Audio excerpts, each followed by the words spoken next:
Ladies and gentlemen, may we have your attention, please?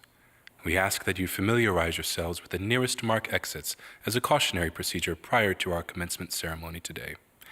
In the event of an actual emergency, please remain calm, and public safety and security officials will direct you to specific locations where detailed instructions will be provided for you as needed. Thank you for your cooperation.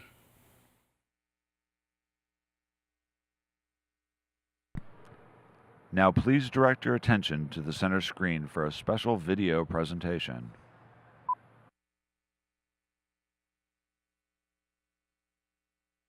Interview, take one.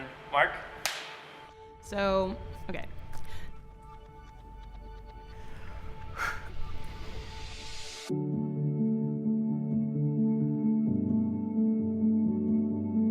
I will probably be crying because it's just incredible to even think that I've been able to accomplish this. I'm going to feel excited. I'm probably going to be crying.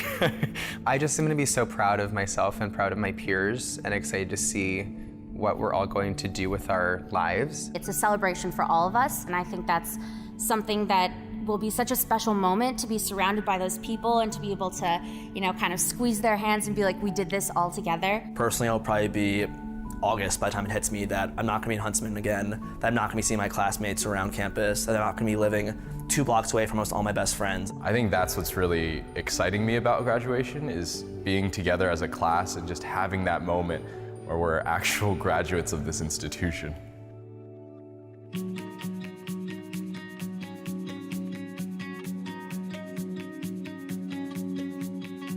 Penn definitely was a dream school that I had my eyes on during high school. You actually get an email and you find out that you've been accepted into the class of 2018. And seeing that letter, I think I was in shock for a good 5 minutes. This is during move-in freshman year. All of the possibilities and how things could turn out was new and scary, but I was also excited for what was to come. Looking back at this photo, it just makes me think about how different my life was 4 years ago.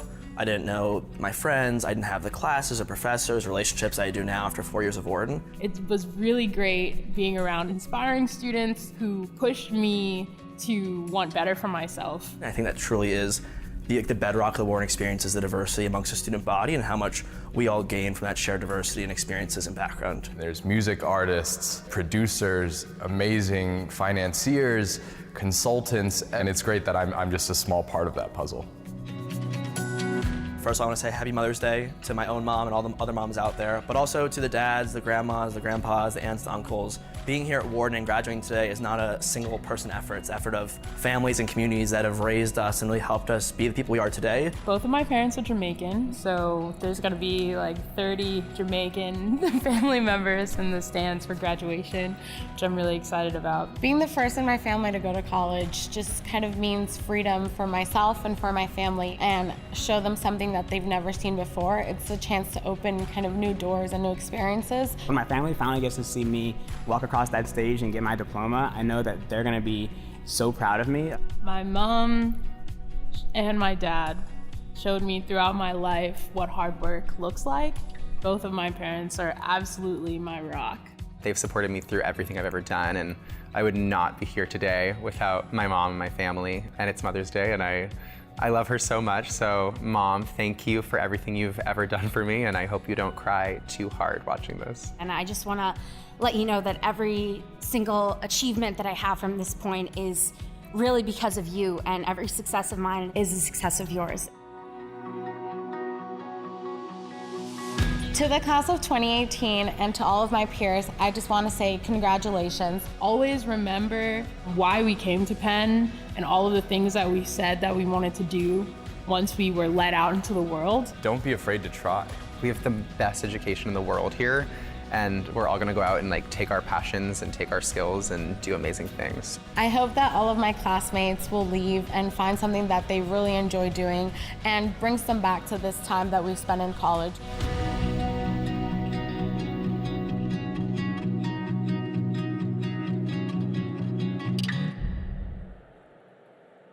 Good morning, parents, family members, friends, and distinguished guests.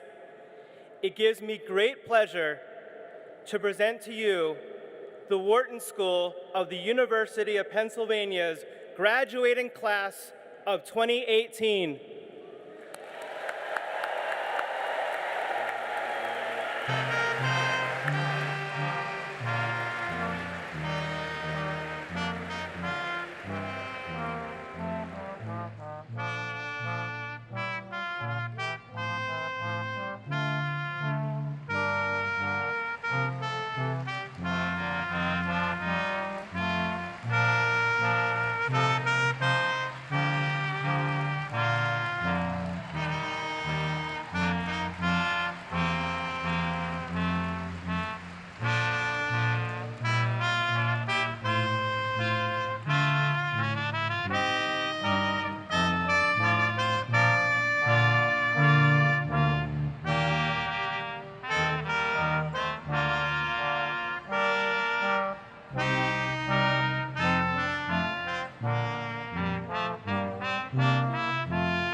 I now present to you the Dean, faculty, administrators, and alumni of the Wharton School of the University of Pennsylvania.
Please sit.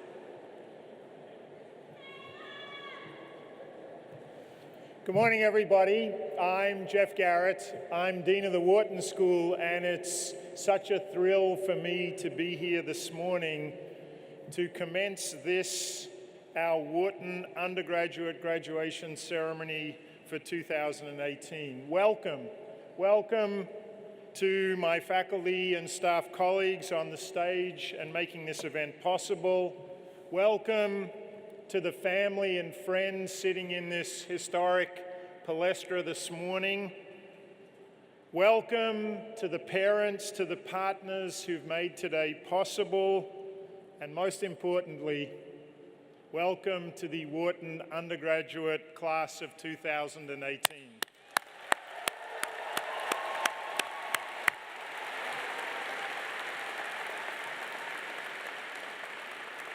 I should have said second most importantly, because of course it's Mother's Day today. So happy Mother's Day to everyone in the auditorium.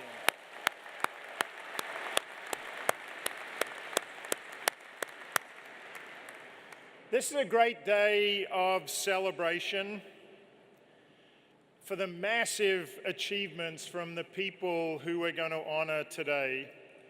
But equally massive, maybe more so, is the support from all the people in the audience.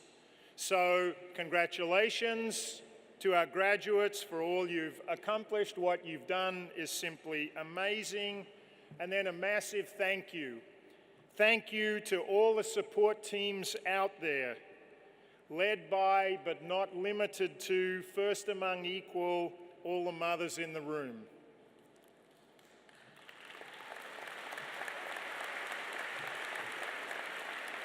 I've been thinking a lot recently, no surprise, about the role of business and business schools in our world. And obviously, we live at a time when there's a lot of negativity, a lot of anxiety, a lot of worry about inequality in people's life chances, about whether robots are going to eat all the jobs. Are we going to witness the end of money? What about those asset bubbles? What does privacy mean in a technology age? Often businesses, and I think by implication business schools, are viewed as part of the problem, not part of the solution. I think that's always been wrong, but it's never been more wrong than it is today. Business and business schools are key to the solution. Do we face challenges or opportunities? I think the reality today is the way it always has been, challenging opportunities. That's why we need talented people who can turn challenge into opportunity. I also think it's not right for us to talk about public sector, private sector, not-for-profit sector as if they're either or. It's always a case of all of the above. I think it's important for us to re-emphasize the public and the social role that the private sector can play. 3 simple examples. The first one is a Wharton kind of example. What about the world of finance? How about finance and retirement incomes? I can tell you that I'm very happy that we produce lots of wonderful graduates who go on to great careers in financial services, because if you invest well, my retirement income will be better and my retirement will be better. If you get well compensated as a result, I say, God bless you. Second example, ride sharing. Think about emerging markets. We know about all the growth in emerging markets, all the opportunity in emerging markets. Well, a lot of that, at the end of the day, is about urbanization, about moving literally billions of people from villages to cities. What does that lead to? It leads to enormous congestion in cities like Mumbai, Jakarta, Manila. The biggest challenge in those cities is simply getting around. If your favorite ride-sharing company can simply increase the number of people traveling in every car, that will reduce congestion in emerging markets and allow those countries to realize their full and incredible economic potential. Third example, infrastructure and investment. Everywhere you look, not only in the United States but in emerging markets, I think it's true that a seemingly boring word like infrastructure is key to economic opportunity for everyone. The problem with infrastructure is we've always relied on governments to provide it, and we're now living in an era in which governments simply don't have the money to meet the infrastructure challenges facing our societies. And of course, those challenges are mounting because they're not only now physical infrastructure challenges, but also digital infrastructure challenges. How are we going to rise to meet the infrastructure challenge of the 21st century? I think we're all going to get used to a new expression, PPP. Public-private partnerships in infrastructure, I think, are key to the future of the global economy. So, that's business. What about business schools? Well, of course, all of our students came here to enhance your career prospects, and I know parents also had a small interest in that. And we know that almost all of you are going to leave with spectacularly good jobs. But I know that you want more than a good job. You came here to realize your wildest aspirations, to be inspired by your peers, but also to inspire them, to make an impact and to leave your mark. Our job is to help you, not only while you've been here at Wharton, but literally for the rest of your lives, to help you develop the skills, the networks, the conviction, the courage to turn your own ideas into outcomes, outcomes that matter, outcomes that will not only change your world, but will also change the world. Innovation runs the risk of becoming an overused cliche today. I see it in almost every paragraph I read. But at its core, innovation really matters. Innovation is about doing things better. It's about doing more with less. It's about making an impact. And Wharton really is in the innovation business. Wharton is a place that turns great ideas into greater outcomes. That's why you all came here. That's why we're also proud of you. I know all you had to do to get here, to be here today. I'm blown away by all that you've done while you've been at Wharton, and I simply can't wait to see what you do now that you're leaving. Congratulations to the class of 2018.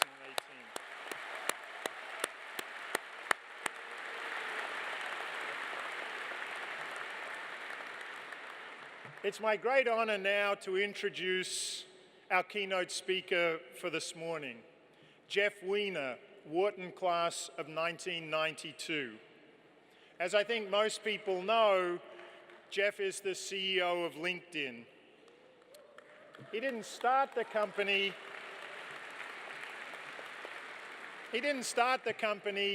but by God, he scaled it over the last 10 years since he started at LinkedIn in December 2008.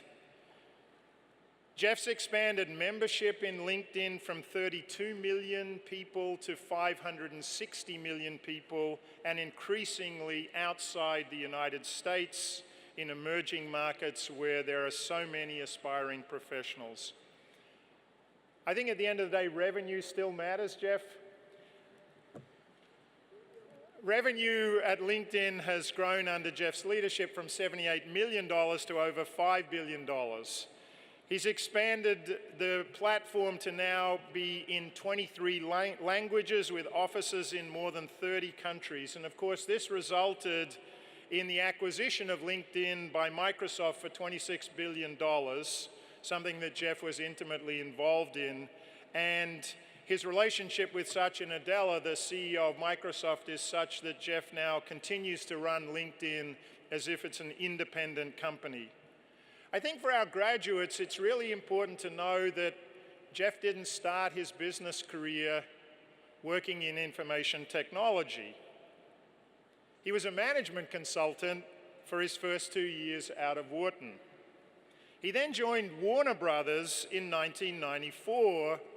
Warner Brothers, of course, is an entertainment company, but Jeff wrote the first online business plan for the studio, becoming a vice president and part of the team that was responsible for the original push of entertainment onto the web. More recently, Jeff is a stalwart participant in WEEP San Francisco, Wharton Industry Exploration Program in San Francisco, having hosted classes for the past 4 years at LinkedIn. I had the great honor to be with the group in Silicon Valley this January. I don't know whether you know this story, Jeff, but it's true. When I was going in to start a moderated chat with Jeff, his staff said, it was a Friday afternoon, his staff said, "Jeff's really busy today, can we end this in 20 minutes? And I said, "I'm not sure I've got that much talent, but I'll do my best." 1.5 hours later, Jeff Weiner was saying to the group, "I'm not leaving until the last question is answered." And when there would be some silence in the room, Jeff would say, "Come on, there've got to be more questions." Why did Jeff do that? Jeff did it because he's a passionate guy. He's passionate about everything he does. He believes in purpose, culture, values, and I couldn't be more honored than to have Jeff Weiner giving his first speech at a podium in 30 years to the Wharton graduating class of 2018. Jeff Weiner.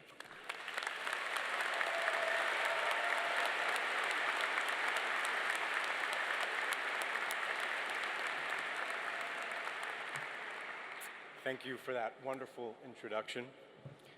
It's true, it's been a long time. I do a bunch of public speaking, not so much at a podium. I think for that, we've got to go back to the bar mitzvah days, 1983.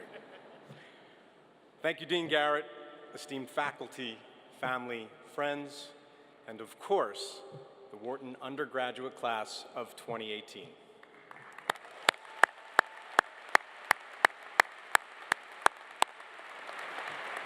What an incredible honor to be here. I also want to acknowledge all of the parents in attendance today, and in particular, give a special shout out to the moms on Mother's Day.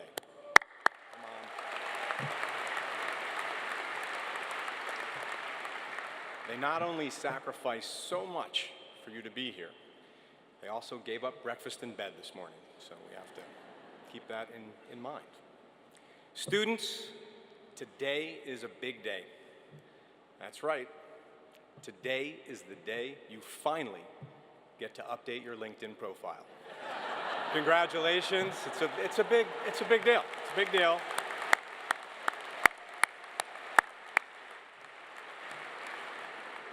Seriously, you gotta update your profiles. By virtue of my role at LinkedIn, I get the chance to speak with students and interns starting their careers just like you. One of the questions I'm most frequently asked is, what advice would I give my 22-year-old self? The answer is 2 words: more cheesesteaks. After you graduate from Wharton, you'll find that outside of Philly, they rarely slice the meat thinly enough or melt the cheese the right way. Enjoy it while it lasts, people. This is important. In all seriousness, the advice I would give my 22-year-old self is to be compassionate. I wasn't very compassionate when I was your age. As a matter of fact, I wasn't particularly compassionate until the latter stage of my career. And if it weren't for learning the meaning and value of compassion, it's likely I wouldn't be on this stage today. So that's what I'd like to talk to you about today: the importance of being compassionate and how it can change your career path, your company, and your life. When I was 30 years old, I came across a book called The Art of Happiness. It's about the teachings of the Dalai Lama. That's how I first learned the difference between empathy and compassion. Empathy is feeling what another living thing feels. Compassion is putting yourself in the shoes of another person and seeing the world through their lens for the sake of alleviating their suffering. Though most people in Western society typically use these 2 words interchangeably, and I was certainly one of them, there's a fundamental difference. The Dalai Lama explains it this way: picture yourself walking along a mountainous trail. You come across a person being crushed by a boulder on their chest. The empathetic response would be to feel the same sense of crushing suffocation, thus rendering you helpless. The compassionate response would be to recognize that that person is in pain and doing everything within your power to remove the boulder and alleviate their suffering. Put another way, compassion is empathy plus action. That was a pretty profound realization for me, so much so that that book has remained a fixture on my nightstand ever since. The book was my introduction to the meaning of compassion. It wouldn't be until several years later that I had the opportunity to put those learnings into practice. In 2001, with the encouragement of my then boss and mentor, Terry Semmel, I moved to Silicon Valley and became an executive at Yahoo. A journalist once described my management style at Yahoo as, quote, wielding his fierce intelligence as a blunt instrument. At least the first part was flattering. Though I wasn't a yeller, I was pretty intense. If I saw something in a presentation that didn't make sense, I could barrage the team with questions. I'd listen with the intent to reply and not seek to understand. I expected other people to do things the way I did and grew frustrated if they didn't. Over time, I realized how unproductive this approach was. Rather than inspire and lift people up, it was a good way to shut people down. So I decided to change. I vowed that as long as I'd be responsible for managing other people, I would aspire to manage compassionately. That meant pausing, and being a spectator to my own thoughts, especially when getting emotional. It meant walking a mile in the other person's shoes and understanding their hopes, their fears, their strengths, and their weaknesses. And it meant doing everything within my power to set them up to be successful. I've now been practicing this approach for well over a decade, and I can tell you with absolute conviction that managing compassionately is not just a better way to build a team, it's a better way to build a company. I'll give you 3 examples based on my experience at LinkedIn. The first example is how Reid Hoffman transitioned me into the company. Reid is not only the visionary founder of LinkedIn, he's one of the most thoughtful people I know. In 2008, when I joined, we had agreed I'd start as interim president to preserve our options. The night before I began, I called Reid and I asked, so how is this going to work? You still have the title CEO? I'm going to be interim president. Which decisions should I make and which decisions will you make? He said, that's easy.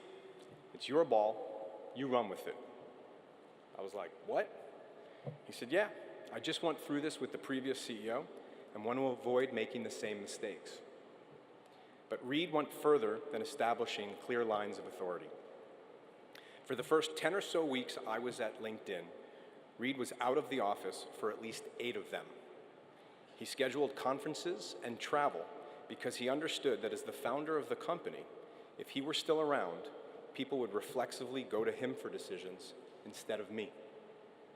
So he removed himself from the situation altogether until I could build that connective tissue myself. Talk about managing compassionately. I hope all of you meet someone equally invested in your success. It will make all the difference. That's the first example. The second example is less a story than it is an observation. The long-term value of a company is based on the speed and quality of its decision-making. It's hard to make better decisions faster when people on the team lack trust in one another and are constantly questioning each other's motivations. In an environment like that, you'll spend most of your time navigating corporate politics rather than focusing on the task at hand. I've been there, and it's no fun. The flip side is developing a culture with a compassionate ethos. That's what our leadership team has tried to do at LinkedIn. Create a culture where people take the time to understand the other person's perspective and not assume nefarious intention. Build trust and align around a shared mission. After nearly 10 years, I still celebrate the fact that we can make important decisions in minutes or hours that some companies debate for months. Create the right culture, and you create competitive advantage. The third example is about how compassion has become essential in the realization of LinkedIn's vision to create economic opportunity for every member of the global workforce, all 3 billion of them. Recently, we launched a product that allows members to apply to a job by asking someone in their network to provide a referral. Had you done a case study on the product, you likely would have said it had all the hallmarks of a winning strategy. It was differentiated, delivered on an essential consumer need, and moved the needle in terms of results. However, that evaluation would have been incomplete. Shortly after launching, Meg Garlinghouse, our head of social impact, and someone deeply committed to our vision and values, asked what effect the new feature would have on the most underserved segments of our membership. People who didn't go to a 4-year university, who don't have the right relationships, but who do have the skills to excel in the role. It was exactly the right question to ask. Through working with organizations like Year Up and the Boys and Girls Club of the Peninsula, I've had the privilege to meet young adults who are in that very position. They're intelligent, resilient, and deeply committed to improving their lives and the lives of others.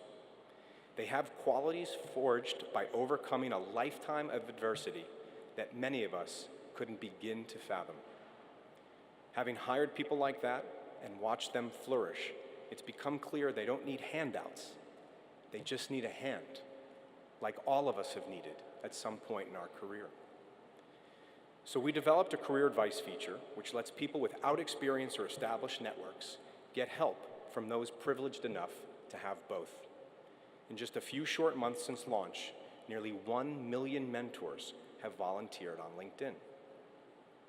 As the pace of innovation and technology continues to accelerate, it's more important than ever that we think through the unintended consequences of our actions and not just remain fixated on maximizing shareholder value.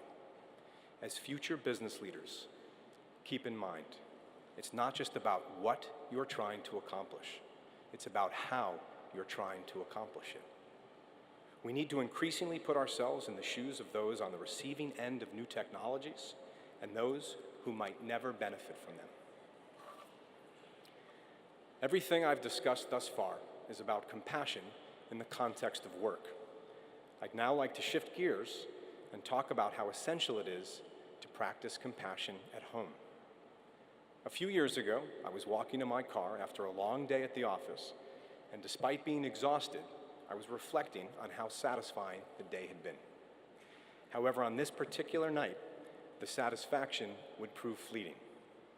As I opened my car door and started thinking about getting home to my wife and our 2 daughters, it hit me. For as hard as I worked to be compassionate at the office, I was not always as compassionate with my family. By the time I got home on some nights, I'd be so spent that after putting the girls to bed, I had little left to give. So when my wife, who was also tired and had had a busy day, wanted to connect or talk about important stuff, I would reflexively say it had been a long day, I was exhausted, and could we talk about it some other time? In other words, I was doing the exact opposite of being compassionate with the one person who mattered most. My wife, Lizette, is the bedrock of our home and has built the foundation upon which my work exists. She's taught me the importance of love and kindness and gratitude. My team at Yahoo used to joke that there was a pre-Lizette and post-Lizette version of me. They strongly preferred the latter. Suffice it to say, I couldn't do what I do without her. So I was making a far too common mistake, taking the people we're closest to for granted by assuming they're the ones we don't need to make an effort with. Nothing could be further from the truth. It's taken me a long time to realize what makes me happy. Simply put, it's looking forward to going to work in the morning and looking forward to coming home at night. The only way I can do this is by practicing compassion in both facets of my life and not taking anything or anyone for granted. These are some of the most valuable lessons I've learned with regard to compassion. In some ways, they feel more relevant than ever. One of the defining issues of our time will be socioeconomic stratification, the growing divide between the haves and the have-nots. It's already hovering at historic highs and threatens to get even worse as new technologies potentially displace millions of people from their jobs. When people lose access to economic opportunity, they become disenfranchised, and that can have serious consequences on society. As if that wasn't challenging enough, we're also facing the rise of tribalism. It's human nature to gravitate towards people that look and sound like we do. That sense of belonging helps keep us safe and feel protected. But there's a dark downside. All these tribes spend too much time thinking about themselves, their own self-interests, and their own belief models. Technology facilitates the divide by making it easier than ever to connect to those who reinforce our own worldview. It's a vicious cycle. We don't spend enough time thinking about other tribes, which drives us even further apart. But we can reverse these trends. By breaking free of our own tribes, even if only for a moment, and seeing things through the lens of people unlike ourselves, we can begin to close the gaps, whether they be socioeconomic, racial, gender, political, or otherwise. Class of 2018, you are graduating during a time when seemingly anything is possible. Once the stuff of science fiction, AI is increasingly part of our daily lives. We're on the threshold of medical breakthroughs that could eliminate global disease. Some are attempting to colonize Mars, while others are seeking to eliminate our dependence on fossil fuels. And in true Wharton fashion, one alum is attempting to do both simultaneously. Regardless of how you decide to change the world, remember, it's not just about the what, it's also about the how. So I'd like to close by giving you the same advice I'd give my 22-year-old self. Be compassionate. We'll all be better off because of it. Thank you.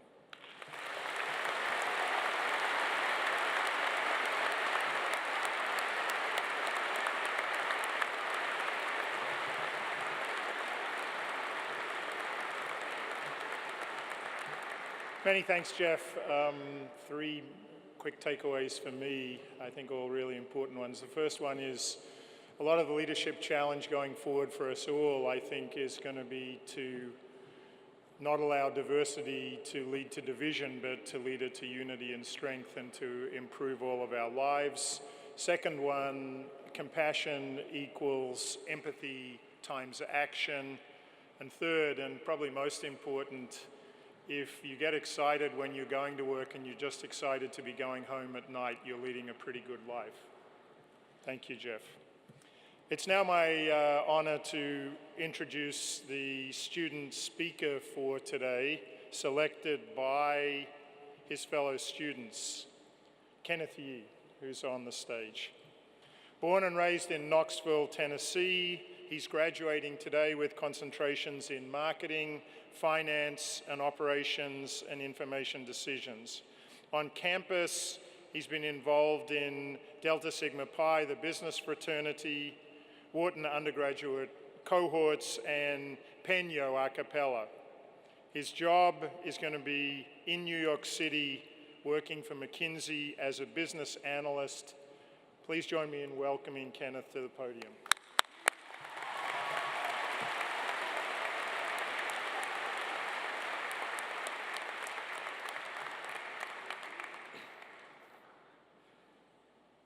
Good morning. Dean Garrett, Deputy Dean Gibbons, Vice Dean Rosenkopf, distinguished faculty, staff, friends, family, and fellow members of the Wharton class of 2018. My name is Kenneth Yee, and it is my honor to be addressing you in this moment as a unified class.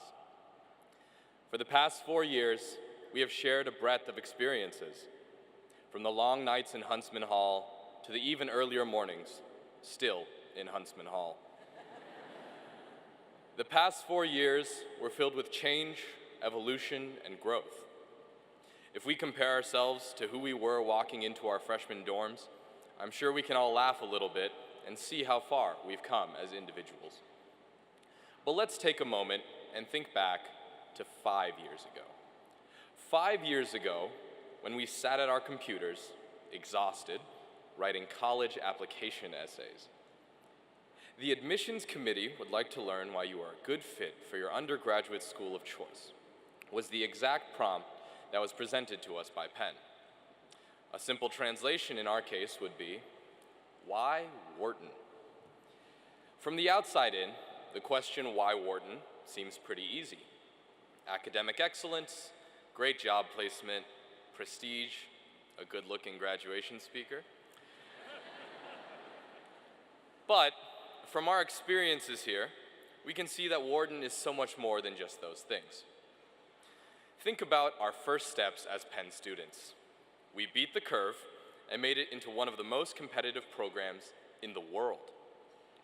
We had that collective feeling of excitement for the next 4 years, that nervousness as we shook every person's hand at NSO and then promptly forgot their names. We moved into rooms the size of closets with people down the hall who had already sold companies. With every single new thing that came at us, Wharton made us adapt and learn about the world around us. We learned what it meant to walk in a power triangle, that smart art is not always the solution to a bad presentation, that pressing F2 over and over does make you a good banker. With new and existing experiences under our belts, the question of why Wharton began to retreat to the back of our minds. However, this school isn't easy. I'm sure that we have all questioned our former selves at some point. After a rough final grade, a couple of all-nighters, an email starting with, "We received a record number of applicants," and that we weren't accepted to that coveted internship, we would come back to the question, why Wharton? The rigor of the world's best business school caught up to every single one of us at some point. But despite all of these things, we sit here, ready to accept a degree, sent in the mail later, from the Wharton School. This school has turned our lives sideways. It has welcomed us, torn us down, and built us back up again. It has made us resilient and strong, adaptable and sharp. It has brought together students with diversity in thought, opinion, and background. The Wharton class of 2018 represents students from 38 states and 46 countries.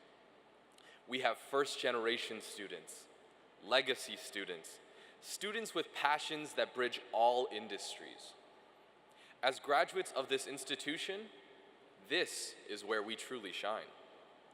We foster and respect all of our differences to thrive together. The single greatest takeaway from this school is that people define our experience, and any person from any place has something to teach us. We can see that impact already, with students with varied backgrounds from all across the globe. Our class has been filled with activists, movers and shakers, Broadway dancers, rappers, Ivy League champions, international case competition winners. The list goes on. This school has taught us about what it means to know people, to be tenacious, to be driven.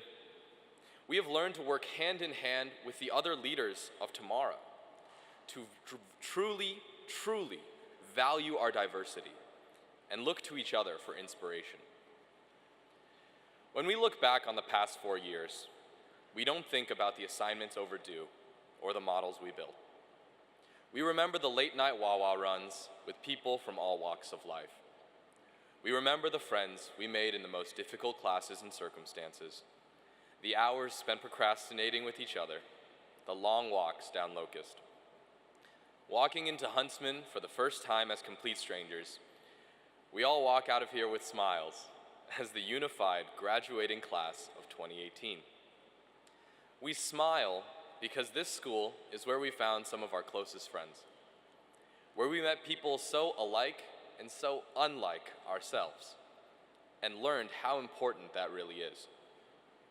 I want to thank the administration who worked behind the scenes for our success, the professors who put in the time to guide us, our families and friends for supporting us here, and above all, each and every single one of you in this class.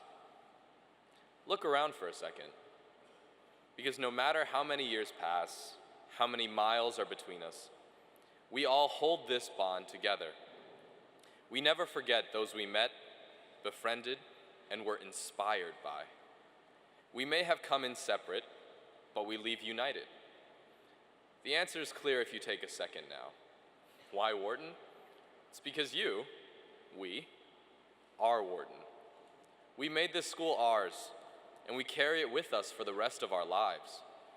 Our strength comes in our bond as a class and all of the diverse, individual people and pieces that make us shine.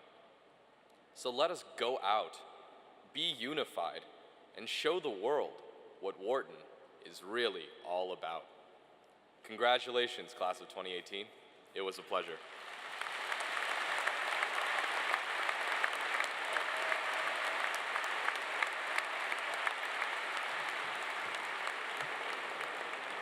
Kenneth, thank you so much. I can assure you that you really are Wharton. Thanks for those wonderful remarks. It's now my honor to award 5 Dean's Awards for Excellence at the Wharton School. I had the opportunity to sit down with this extraordinary group of students over a lunch about a week ago, and I couldn't agree more with your observation, Kenneth, that our students are so alike in so many ways, but doing such different things and coming from such different places. These awards of excellence will certainly show that. I think the protocol will be to ask each student to stand when I mention their name, and then I'll try to embarrass you in public in front of several thousand of your best friends. The first award of excellence goes to Hiba Ashad. Where are you, Hiba? Hiba is doing a dual degree at the Wharton School, the Evangelist Life Science and Management degree. Her concentrations are in finance and the biological basis of behavior. She served as chair of the Life Sciences and Management Program Advisory Board. She is president of the Penn Undergraduate Biotech Society and started the first biotech conference on campus. She's public relations chair for Penn for Youth Debate and president of the Penn Neuroscience Society. She's leaving us to work for BCG, Boston Consulting Group, and she's looking forward, also no surprise, to a career in biotech. Congratulations.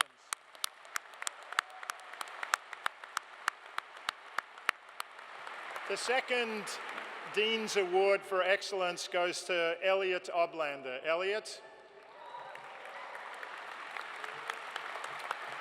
Elliot's graduating today having completed concentrations in statistics and actuarial science and Penn minors in mathematics and Japanese.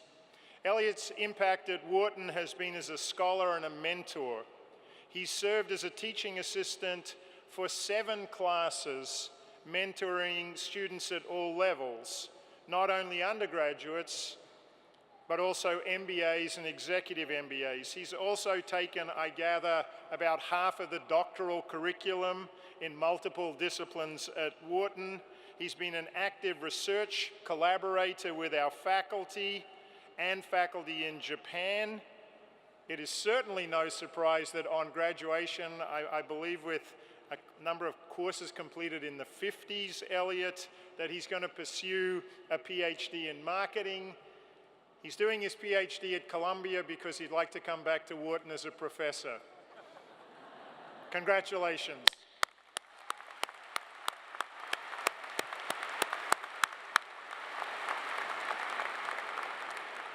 Now the Dean's Award for Innovation, Laura Gao. Laura?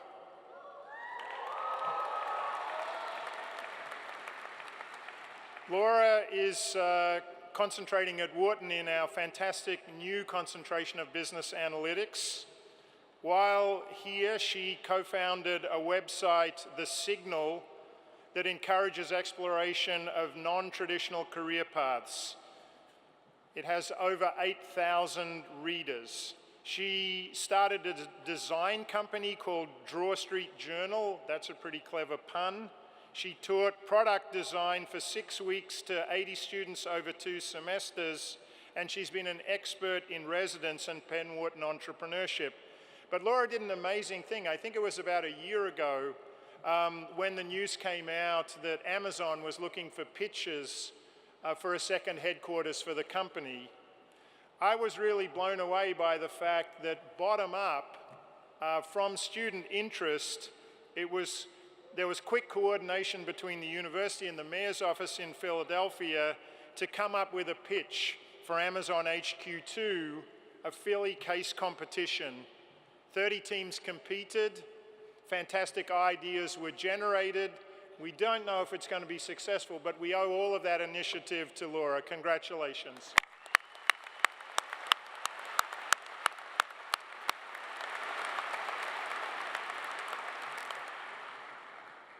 Now the Dean's Award for Service, Rob Warshaw. Rob, where are you?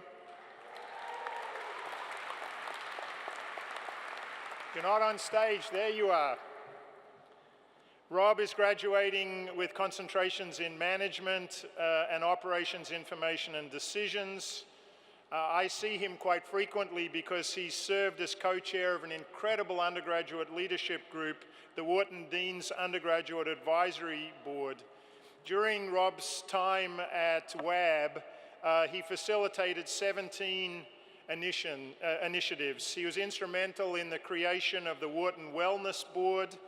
He helped secure funding for additional TAs for STAT 102 and BEP 250, as well as encouraging professors to hold afternoon and evening virtual office hours, leveraging technology to bring professors and students closer together. He served as a mentor to students in Management 100 as a TA. He was the vice president of Kite and Key Society, which helps introduce students and families to the University of Pennsylvania. He was a hiking leader and recruitment chair for Penn Quest, the pre-orientation program, and he has facilitated Wharton roundtables. He's going into consulting too at Deloitte, where he's going to be a business analyst in the Human Capital Group. Congratulations, Rob. Well done. Last, certainly not least, the Dean's Award for Service to Penn and Greater Philadelphia, Jerome Allen. Jerome?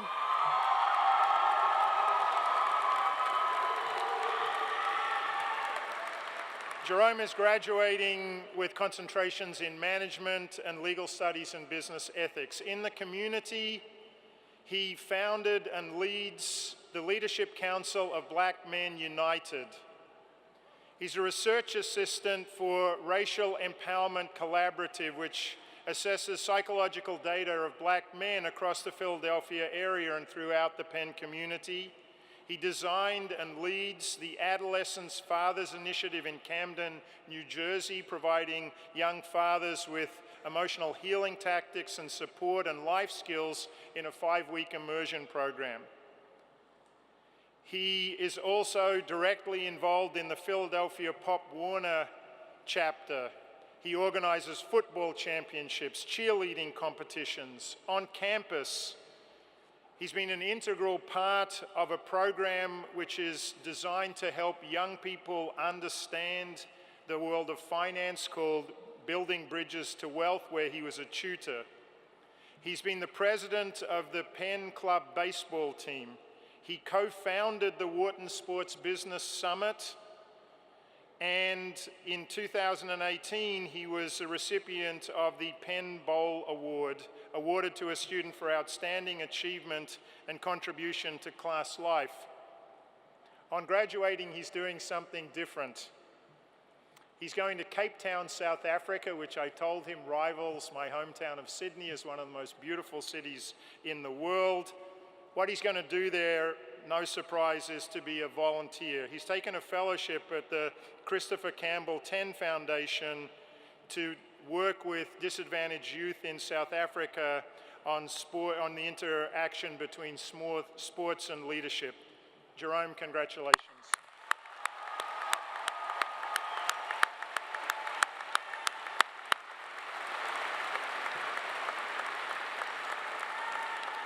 You'll see in your programs that these are only a few of the many incredible students who are being honored with awards today. You'll see all of the names in your program. Could everyone who's receiving an award today please stand? Let's have a round of applause for them.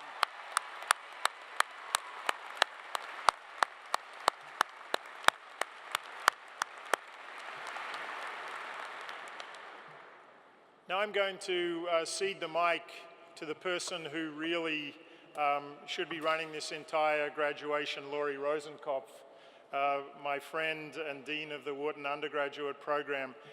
Laurie is the Simon and Midge Pally Professor of Management in our Management Department. She's award-winning teacher, but above all, she's been an incredible and inspiring leader of the Wharton Undergraduate program for the past several years. Please join me in welcoming Laurie Rosenkopf.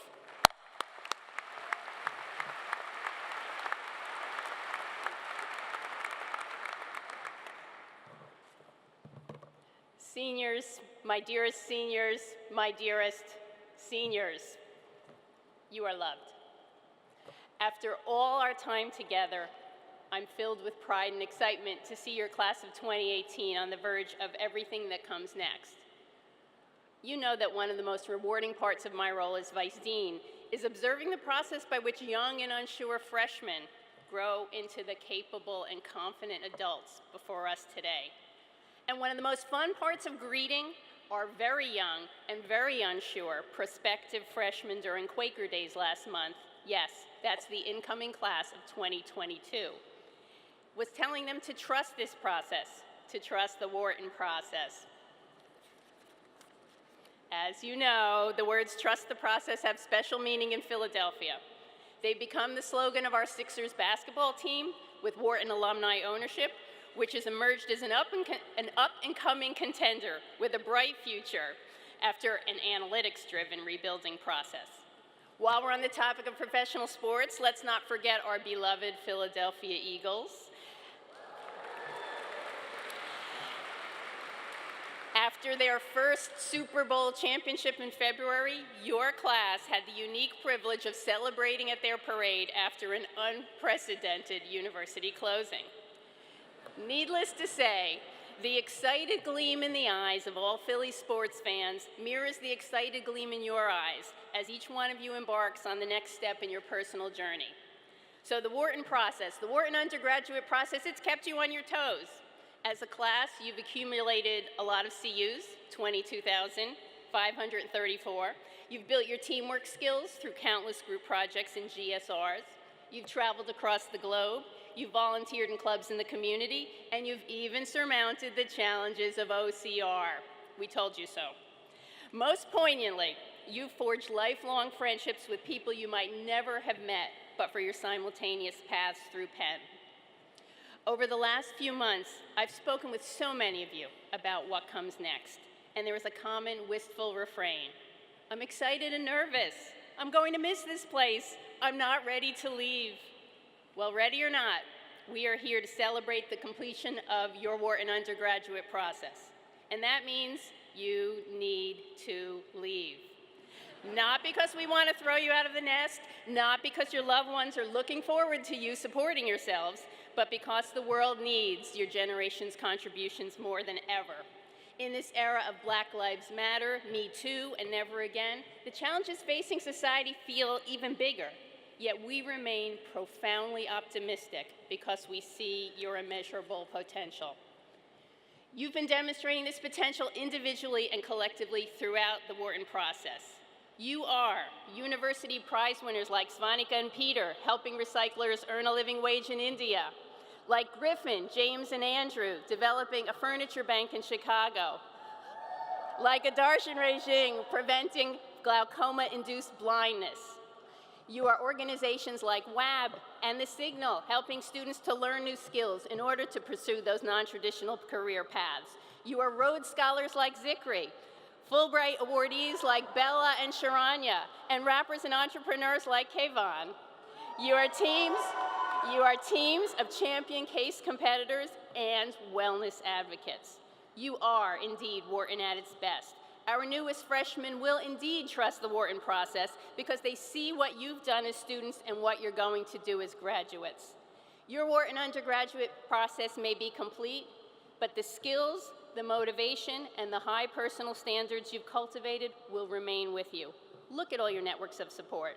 Look left and right at your class of 2018 peers who will remain your long-term friends and colleagues as you build your alumni connections. Look on stage to your Wharton faculty and staff. We will follow your progress with interest, and we love to keep in contact with you. And look up and find your loved ones who are always there for you. Let's give them a hand.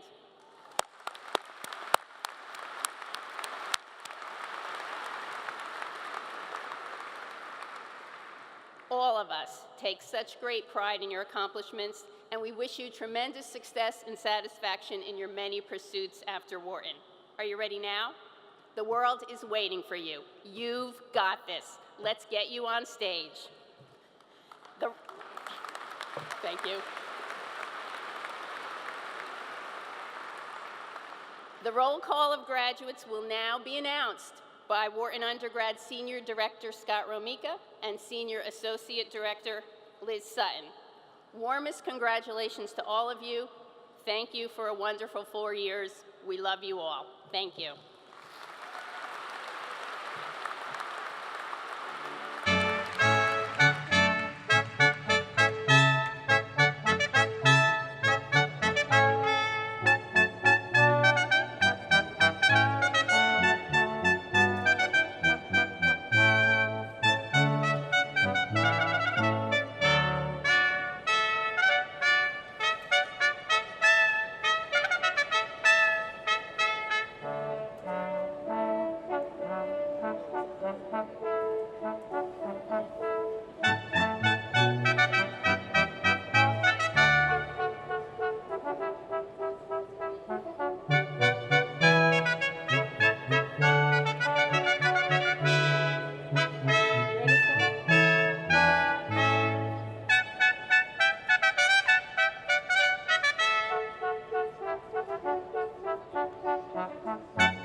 We now present the candidates for the degree Bachelor of Science in Economics. Sai Chintapalapati Abhishek.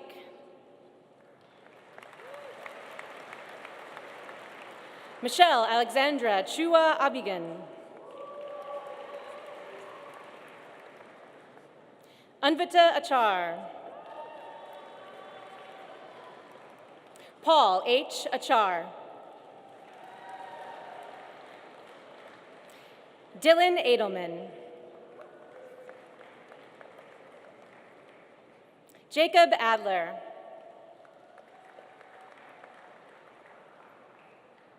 Brian Andrew Afric. Megha Agarwal.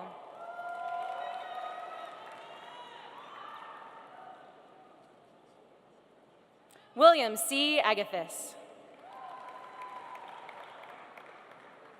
Chavi Agarwal. Akshath Agrawal.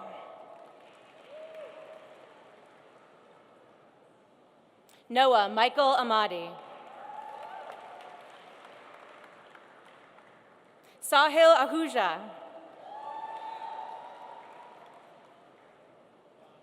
Jerome Byron Allen II. Griffin Ray Amder. Anand Apichaitujadam. Robert Arancio. John Sebastian de Armas. Hiba Hassan Arshad. Kayvon Asamani.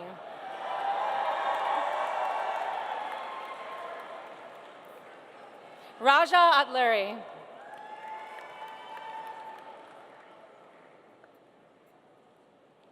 Amrajan Ajla. Spyridon of Gustiniatos. Samuel Bradway Axe. Matthew Stephen Axelrod. Rehan Ayrton. Eric Babbitts.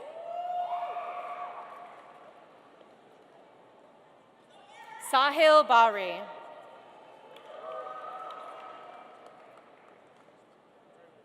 Svanika Balasubramanian. Julia Barnard. Michael Patrick Barrett, Jr. Adarsh Narayan Bhattu. Sam Bauman. Franco Bernarte Batista. George Beal.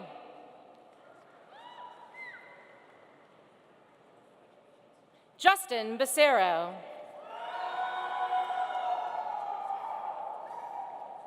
Robert Bellinger.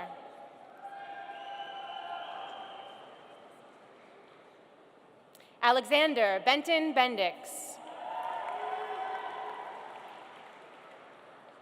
Serene Benjafar.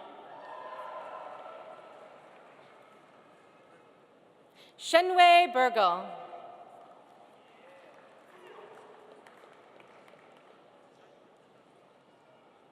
Nicole Berkman.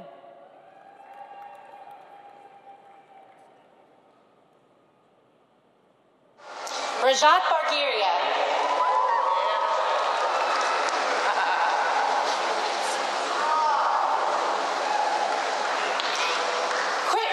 Krishna Barathala. Adarsh Bhatt. Kristen Bjorlin. Nicholas Boken. Hudson Daniel Bowles. Kareem Boulos. Daniel Borislow.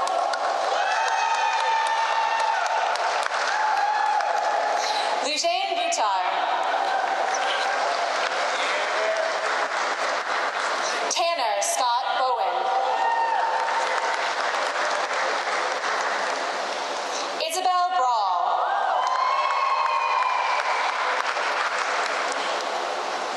Keith Alden Brandner. Ariana Breslauer.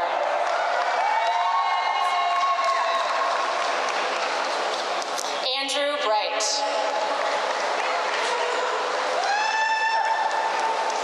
Parker Grant Brown. John Carlson Brown. Morgan A. Brown.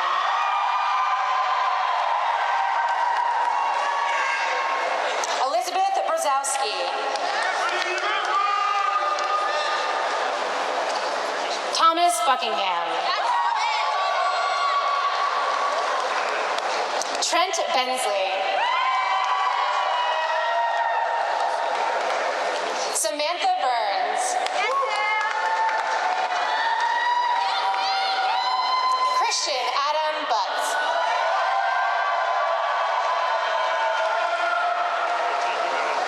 Kayla Marjane Bird.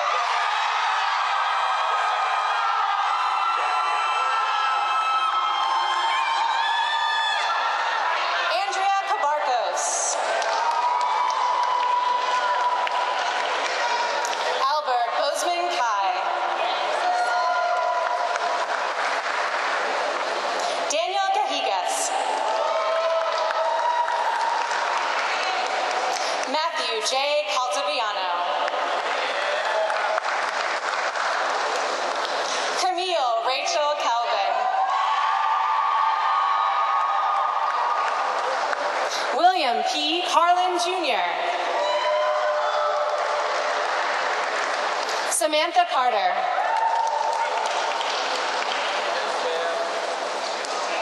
Ashley Carolina Castillo. Garrett Payton.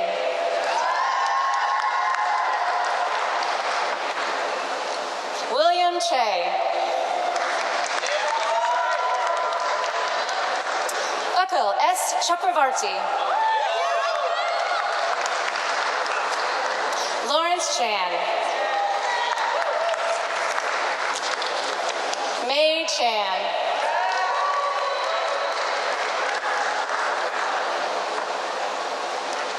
Arman Vishnu Chandra. April Chang.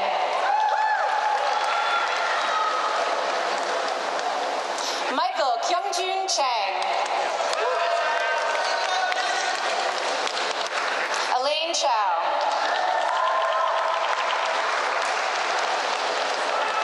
Dina Char.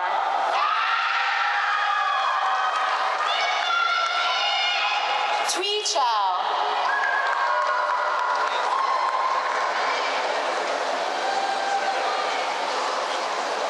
Dylan Chen. Joy Chen. Selena Chen.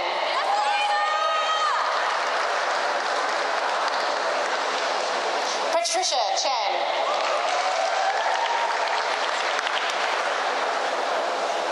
Jenny Chen.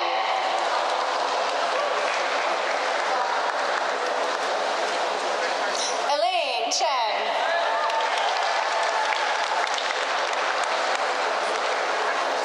Sneha Chidambaram.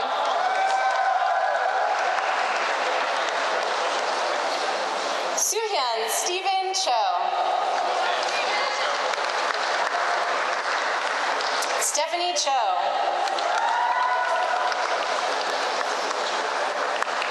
Allison Ji-young Choi. Parth Chopra.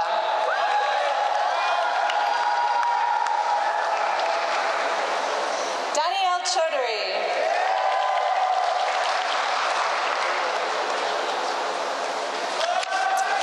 Geeta Shraibi.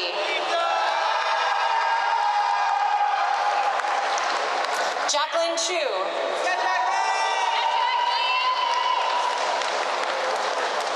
Inkuk Chun.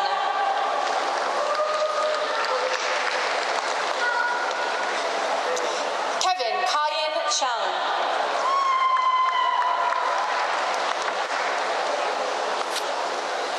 Matthew Clare.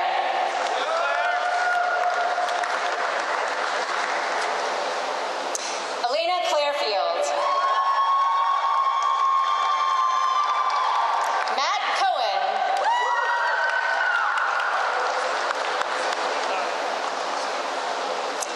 Samuel Anthony Colangelo.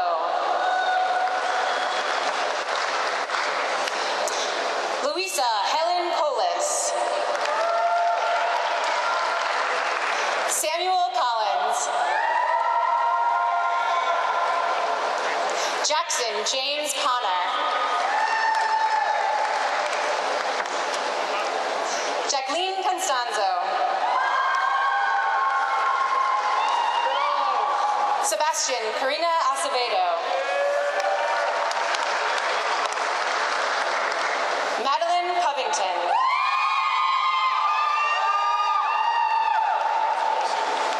Daniel Cruz Rosso.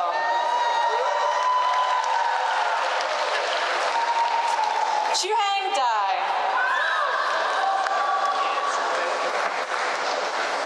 Drew Daniels. Natasha Davenport.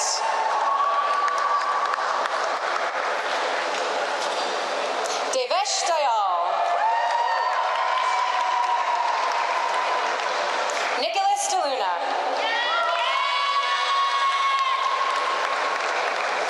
Martin Mioshang Deng.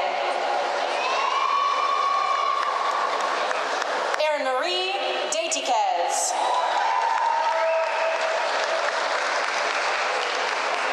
Lucas Diaz Lam.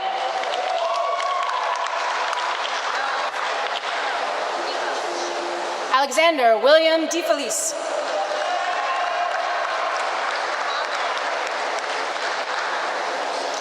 Rafael Abella Dimeana. Michelle Bian Ding. Madison Dirks.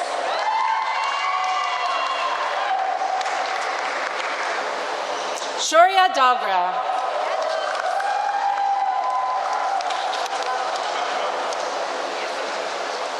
Natasha Doherty.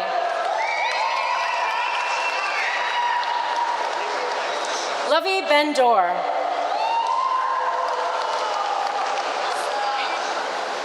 Brinda Bhavank Doshi. Andrew Drummond.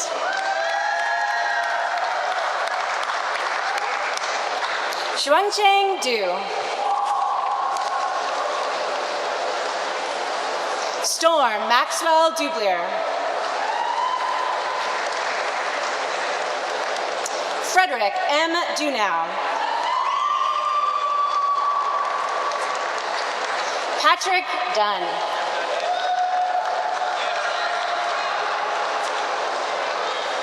Katerina Dykova. Anna Marie Dyer.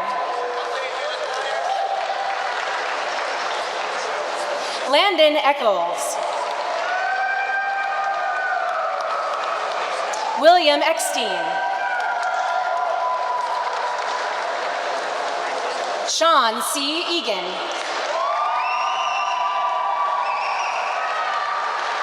Joseph Anthony Egan.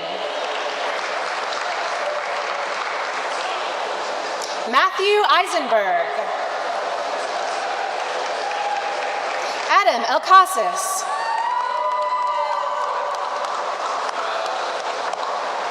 Matthew Elkwood.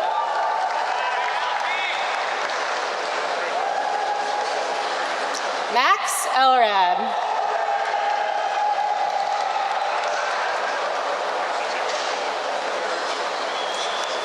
Nanette Nanyongo Olufa.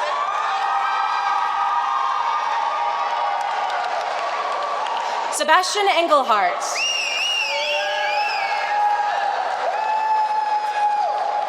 Benjamin Adam Ertel. Yvette Christine Esserman.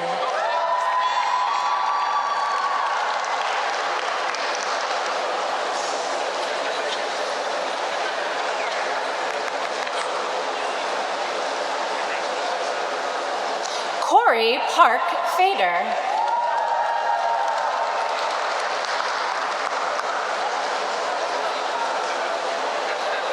Jeremy Isaac Falk.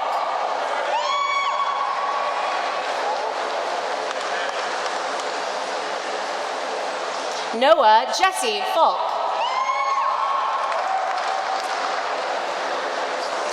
Brian Thomas Farchione. Joe Russell Farned III. Han Xiao Fiong. Fernando Andres Fernandez.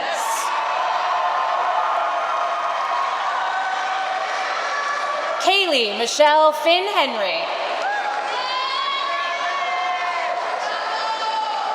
Jake Andrew Fisher. Jordan Fishbach.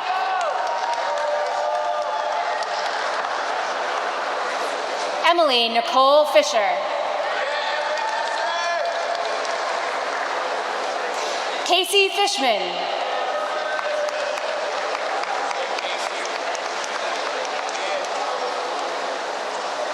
Mariana Rapsold Franza. David Benjamin Freed.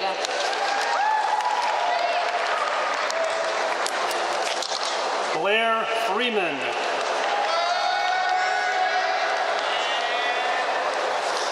Issei Tunatsu.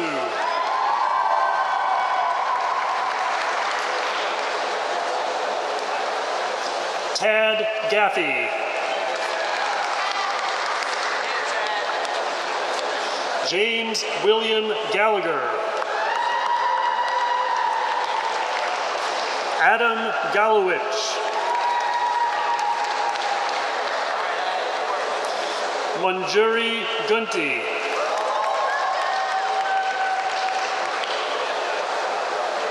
Laura Gao.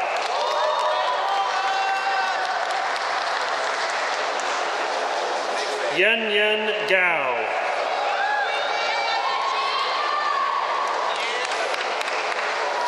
Tian Hao Gao.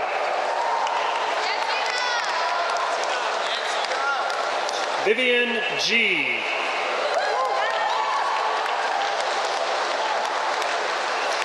Dawit Gebrselassie.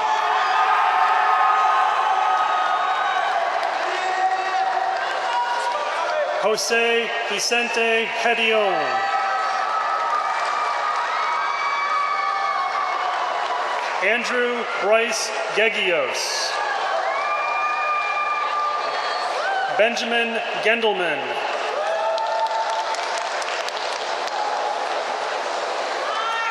Ishuan Gun.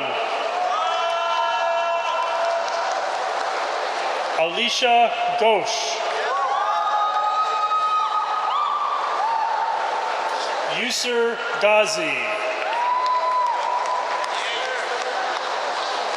Reed Ginsburg. Alexis Glasgow. Brian Godell. Robert William Goheen. Charles Allen Golden. Emily Goldman.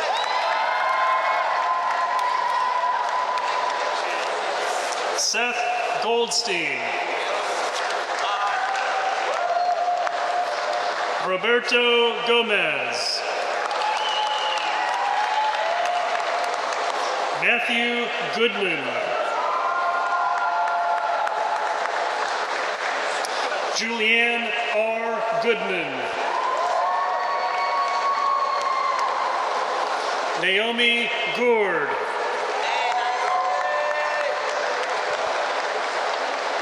Avikar Goval.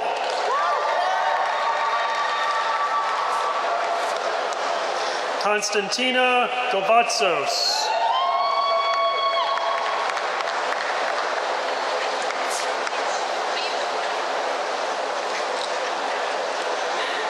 Ayush Goyal.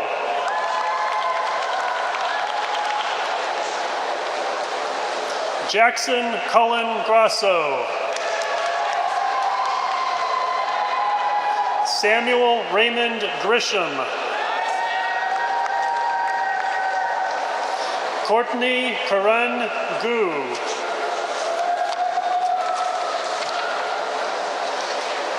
Gina Liana Guccione.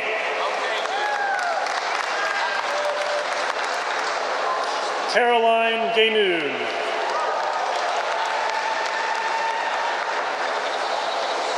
Aishwarya Gulani.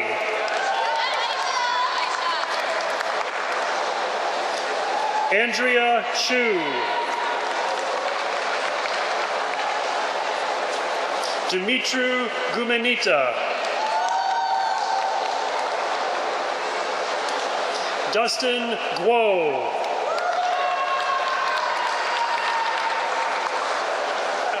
Zidu Guo. Kashish Gupta. Michael Gurak. Carl Oscar Gustafson. Justin Haber. Philippe Silva Haddad.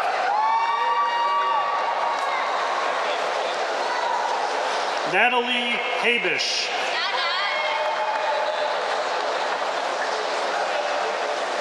Alexander Teki Haile.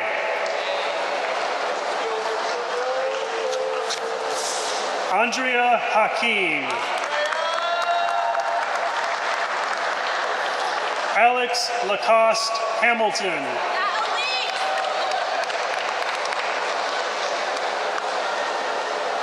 Michael Hammond. Seung Ho Han.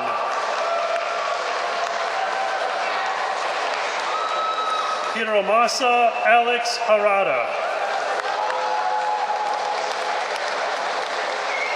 Mark Harrison.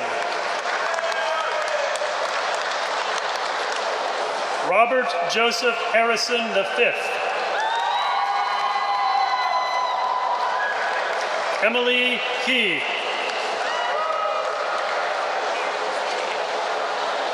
Bill Key.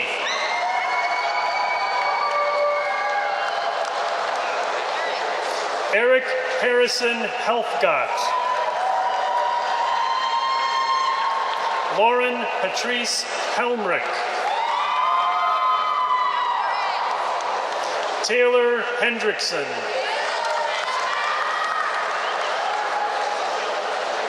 Madison Hendry. Matthew Hernandez. Joseph Raymond Hyab. Peter Wong Yumdal.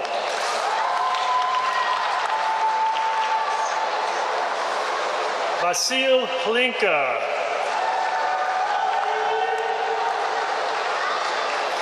Suyash Hodawadekar. Christopher Litton Hofstadter. Gabrielle Holtzman. Natalie Hong Choi.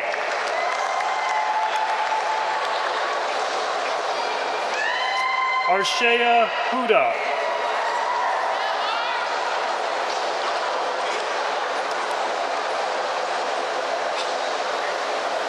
Derek Shu.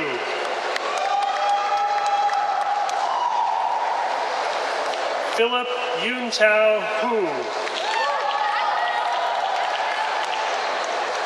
Tina Huang.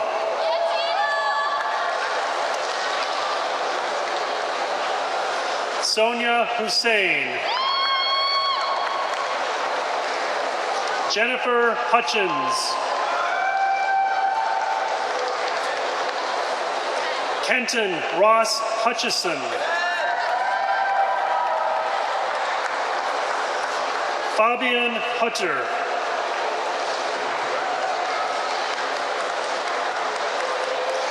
Nair Shafiq Ismail.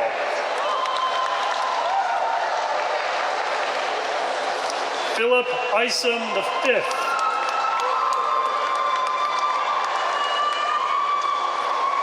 Adnan Zikri Jafar. Ross Alexander Jacob.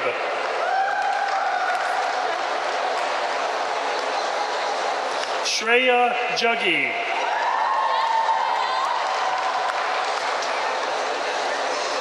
Anmol Jain. Vivian Jair. Sudeep Jandayam. Gunho Jang. Andrew Peter Janetta.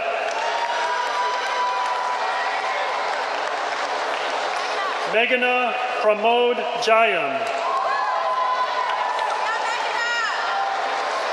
Dejin Jung.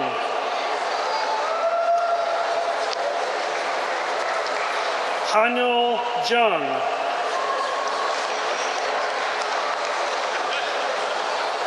Emily S. Jiang. Reijing Zhang.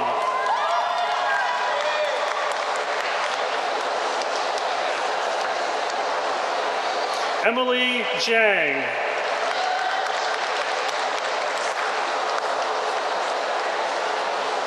Leonard Jimenez. Edward Jing.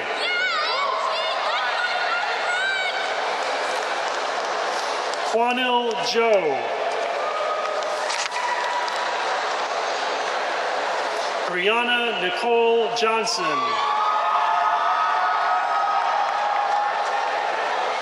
Malik Jones.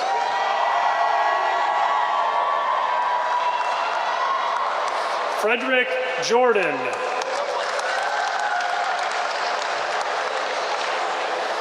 Billy Kasium.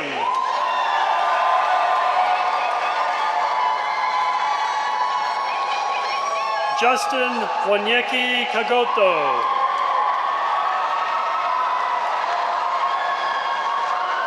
Jacob David Khan.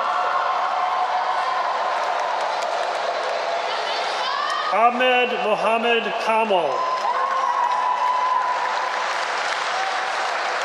Derek Khan. Arjun Kandaswamy. Sarah Meredith Kaplan.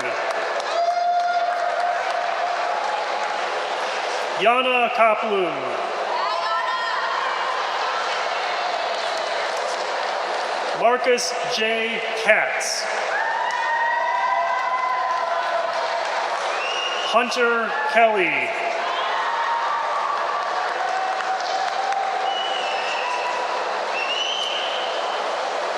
Alyssa Ann Kelly.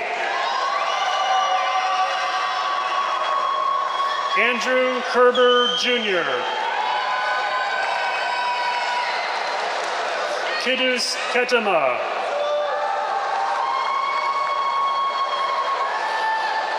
Misha Koja. Vanessa Koo. Gina Marie El Khoury. Jonathan Kim. Young Hoon Kim.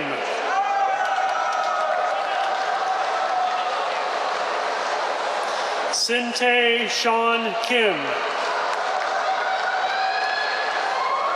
Hyunji Kim.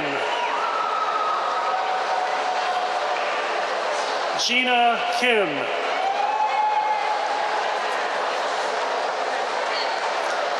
Tiffany Jian Kim.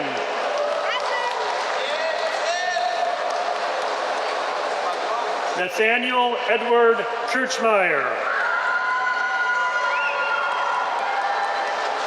Ian James Kirk.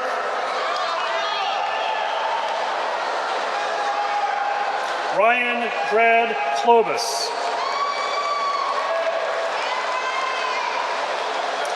Samantha Olaireti Oloa Halawale.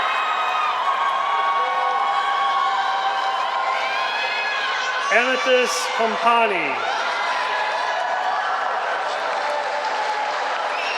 Tina A. Kuru.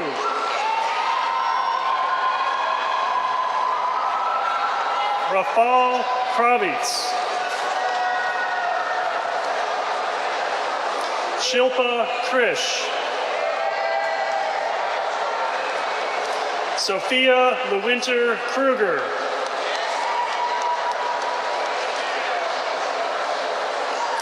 Laura Katerina Cooter. Austin Kuhn. Sonia Kumar. Joe Kupferberg. Dominic Kwok. James Lai.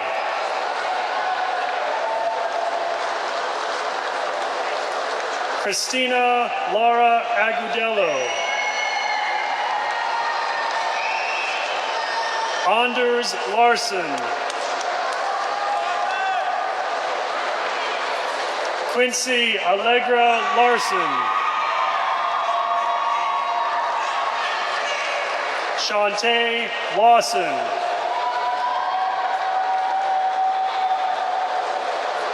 Aaron Roberts Lazar.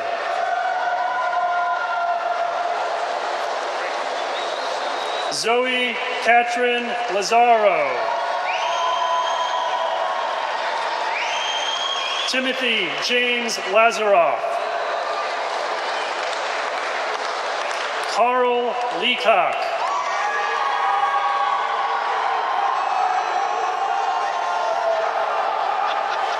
James S. Leddy. Tat Lee.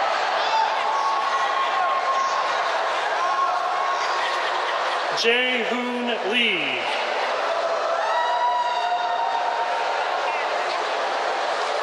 Soo-jin Lee. Eun-ji Lee. Sung-ho Lee. Jun Hae-jun Lee. Zachary Lee. Michael Harrison Lee.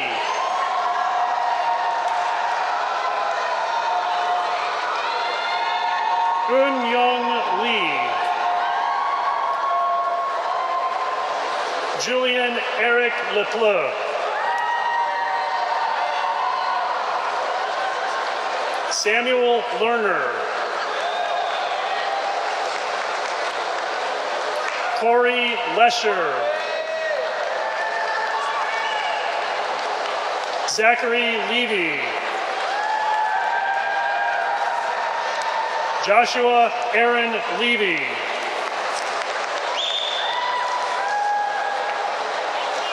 Alexander Jack Levy. Jennifer Hanyan Lee. Shimei Lee. Robert Lee.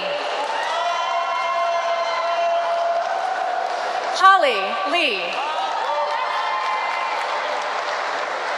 Jasmine Lee. Adam Lifshitz.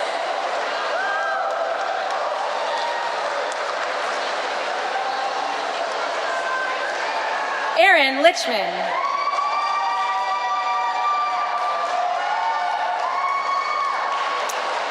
Julia Jufei Liu. Gina Liu. James Lofton.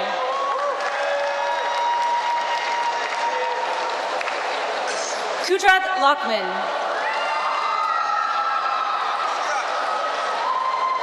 James H. Long. Stephanie Liu. Xander Lopez. Joshua Loria. Richard Liu.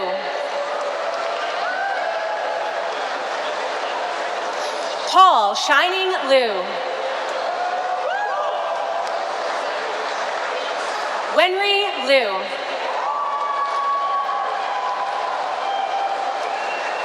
Bettina Liu. Louis Luna. Daniel Lundgren.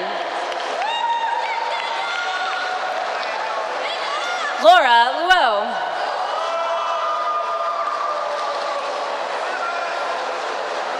Kimberly Triaku Mariwabam.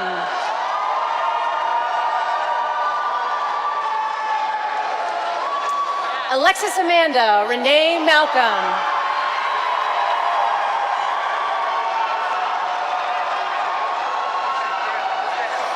Eamon Malik.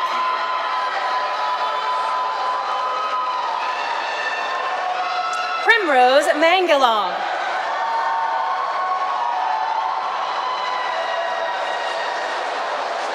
Juan Manubins.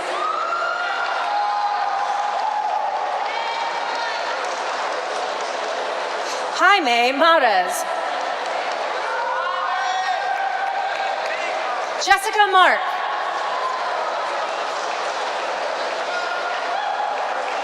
Nicholas Marine.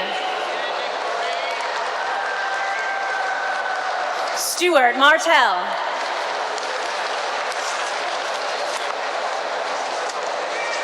Luca Christian Martinovich.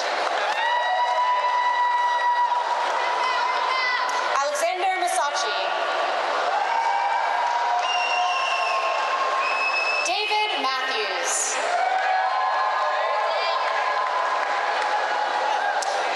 Federico Mato.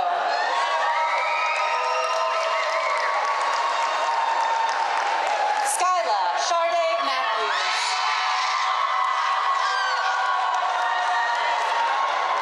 Eamon Mayberry.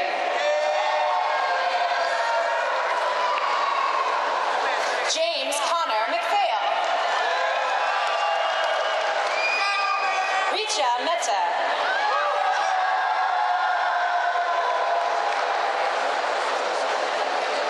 Krish Mehta.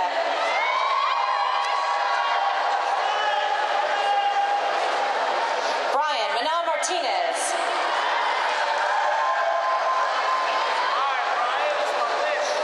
Joshua Michnowski. Daniel Mielnik.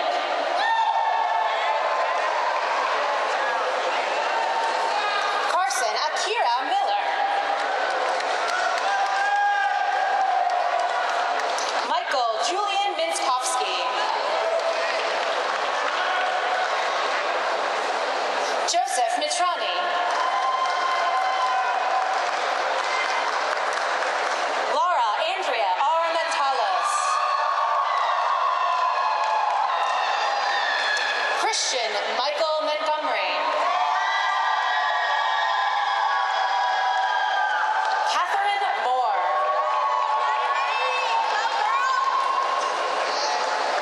Daniel Moreno Kejar.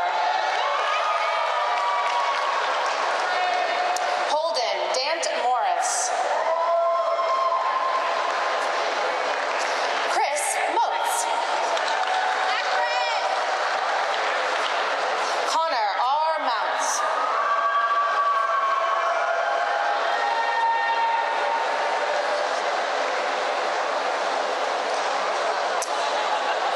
Angelo Roman Manafo.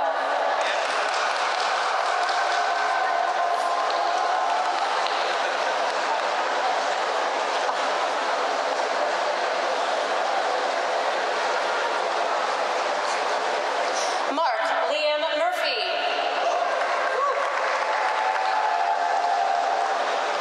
Justine Murray. David Nah. Max Nadelman.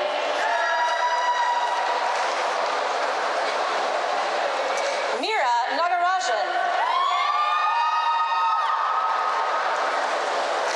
Arjun Kudali Nair. Peter Nall.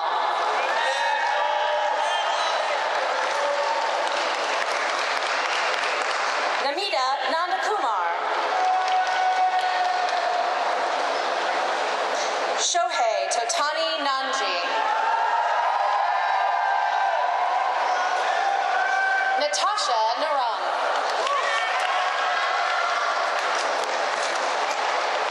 Karthik Thangarasu. Manab Narula.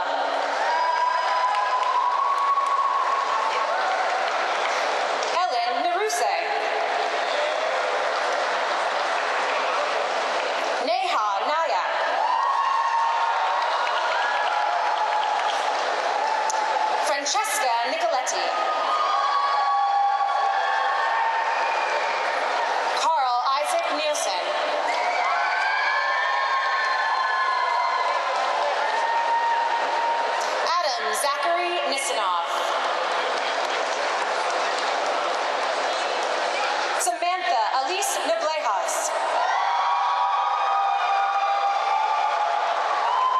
McKay Novak.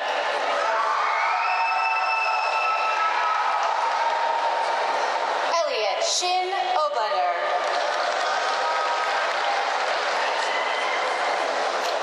Christian James O'Connor.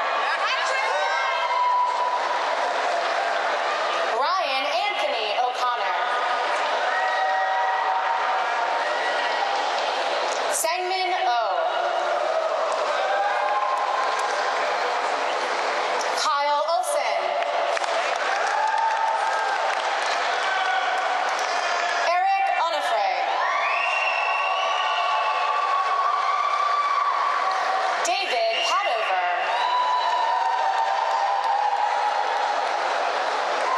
Christopher Painter. Carl Palmquist. Whitney Pan.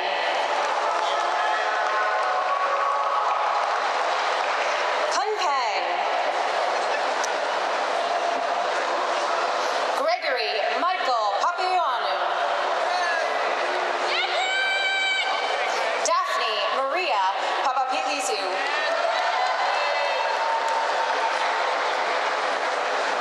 Ali Pardesi. Bella J. Correct. Christine Park. Hyunjun Park.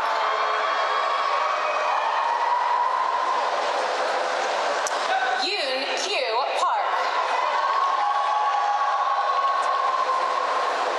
Jordan Pasetsky.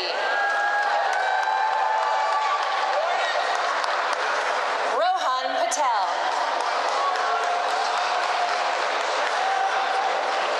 Bjorn Patel. Amit Patel.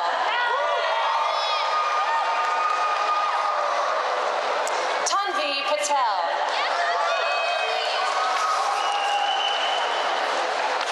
Malik Rashad Patton.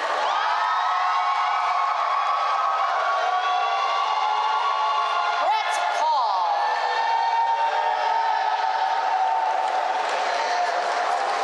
Matthew Payne. Matthew Lowe Herring. Jason Peng.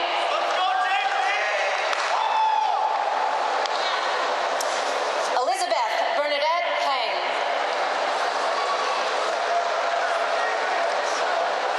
Bernardo Vilasa Renault Pintado. Isabella Peralta.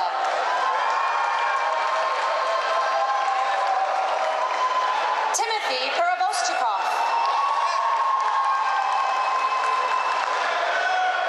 Lauren Carey.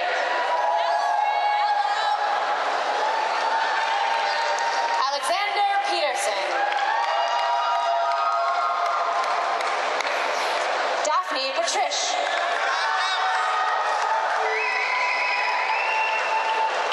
Sammy Petros. Kimberly Fan.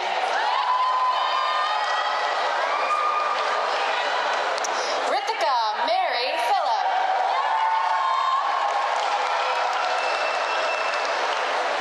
Colin Pinto.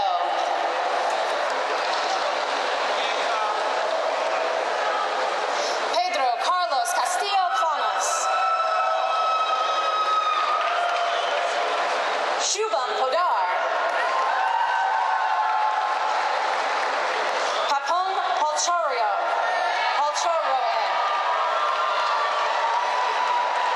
Josh Pompin. Raymond Pomponio. Martin Popoff. Elizabeth Sutliff Grady Powers. Jason Alexander Powery. Veena Prajapati.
S.V.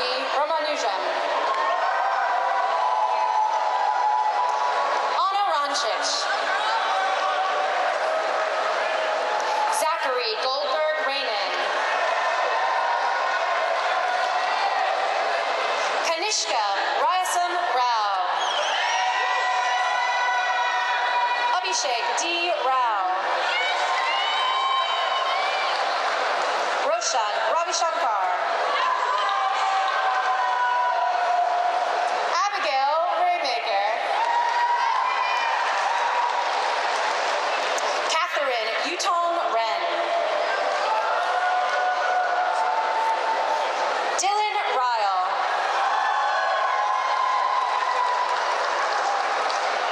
Russell Rhodes. Jeremy Scott Rome. Nathaniel Lippincott. Jason Richter. David Rubius Rivas.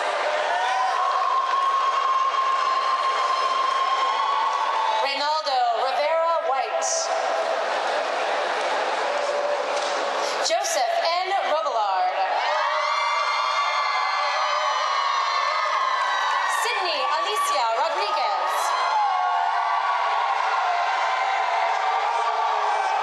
Brian Rogowski.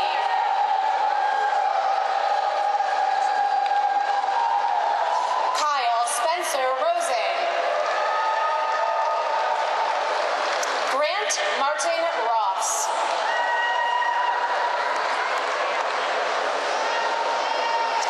Georgia Grace Rothenberg.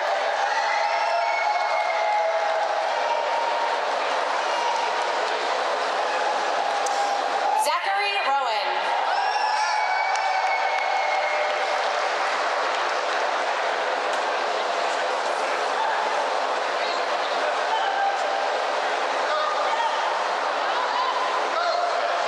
Michael Ruan. Alexander Rumi.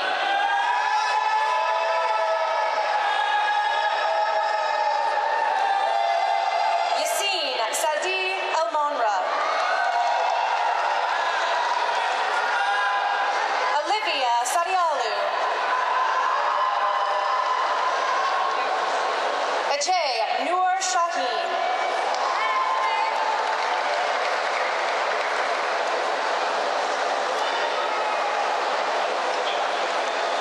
Ivan Sanchez Vargas.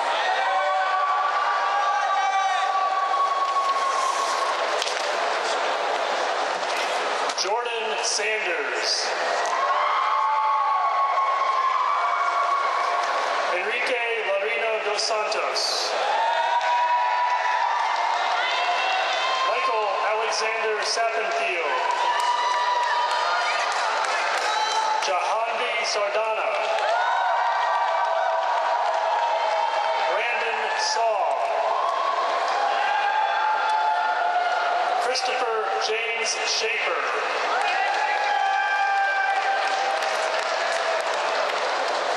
Paul F. Schaefer.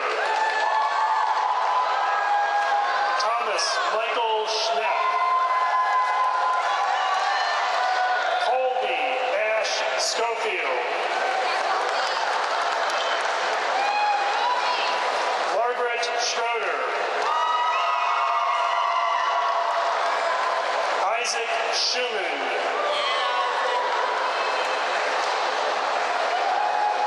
Teresa Seelbach.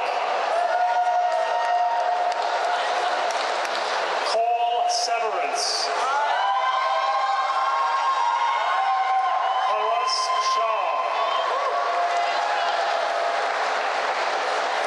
Ria Shaw. Sahil Shah. Surya Sharma. Sean Shaw. Samantha L. Shea. Chuhan Shen. Nidhi Shalotri. Sheshmi Srivastava. Nicholas David Silverio.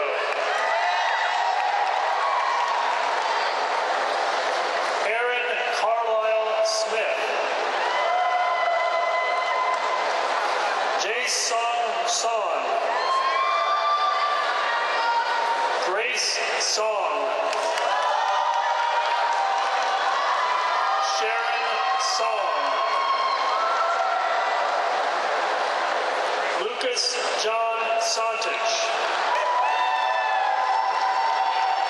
Nikita Sood.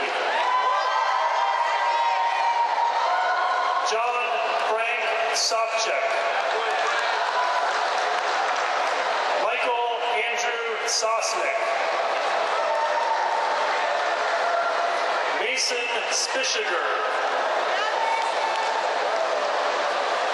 Jack Caden Spiegel. Matangi Jaya Sridharan.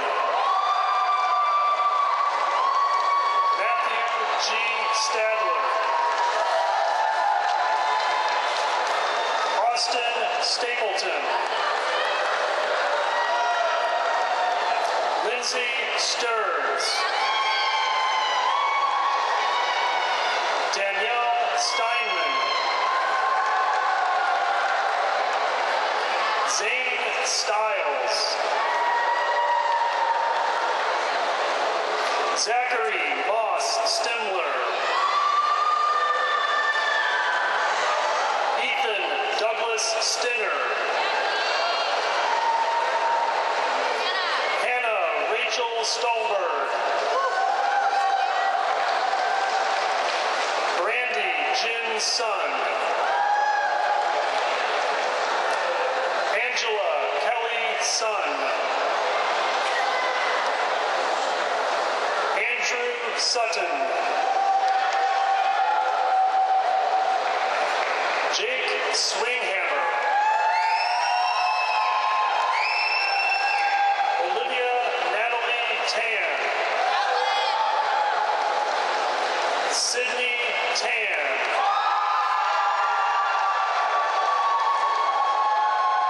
Akhilesh Tangela.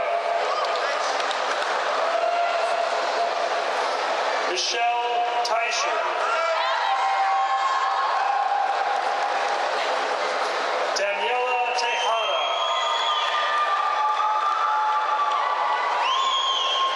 Abel Teclamariam.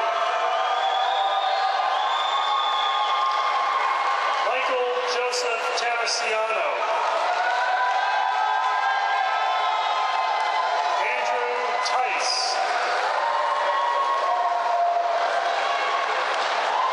Xiao Zhang Tian. Artemis Tiburcio. Peiwan Tillahan. Julia Tolmachov. Jose Toro Perdomo. Yahaira Torres.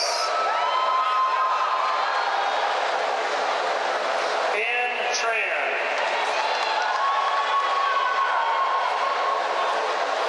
Mihir Trevedi. Eric Say. Nicole Choi.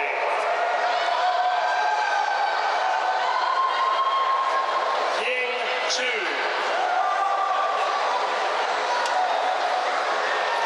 Mayor Uppel.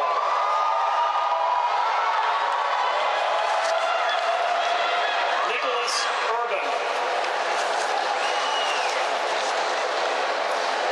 Taylor Uselis.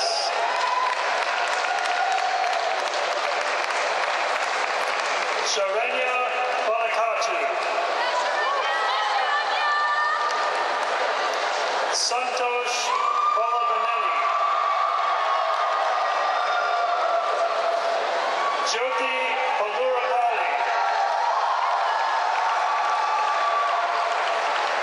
Louis Vecchio III. Ratnam Kumar Venkat. Saran Viswanathan. Tali Vogelstein. Matthew Wachter.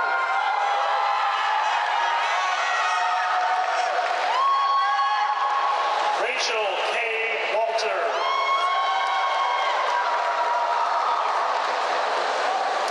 Ishan Ethan Wong.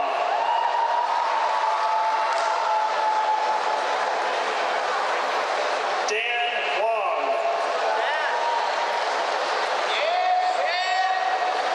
Anita Wang. Carrie Wang. Andrew Dayan Wang.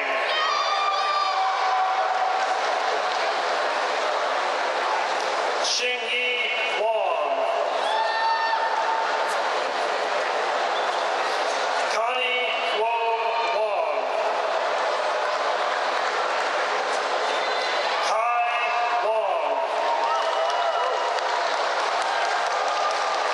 Lucian Wong.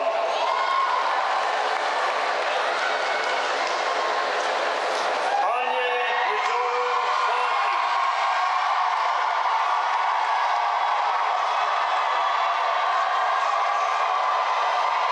Robert John Warshaw.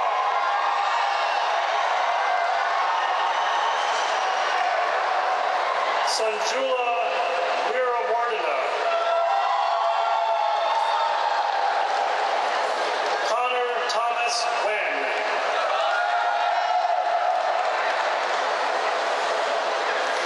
Julian Witter.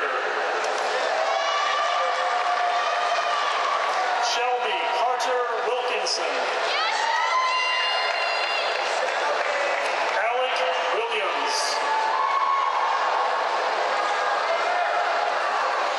Bradley Jacob Wilpon.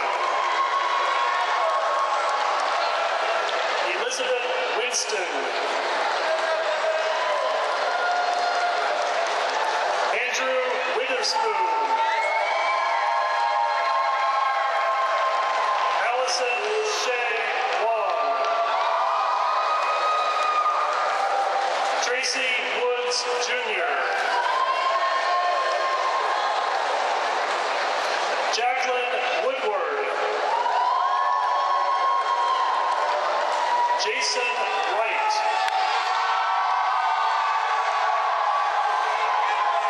Jennifer Wu. Karen Yao Wu.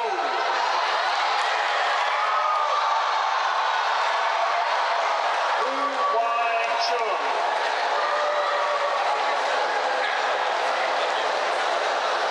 Timmy Shea.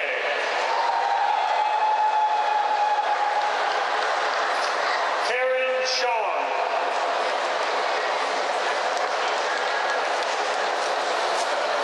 Eddie Yaffa.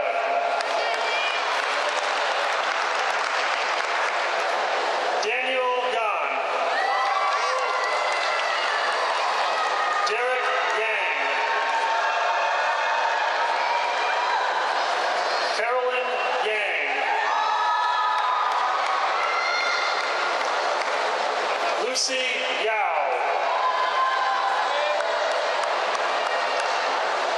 Mason Yao. Catherine Yarboy.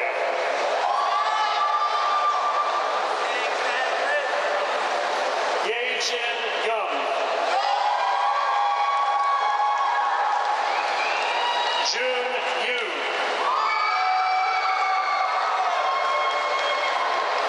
Min Jae Yu.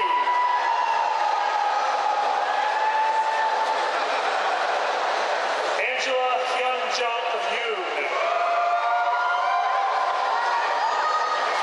George Yuen. George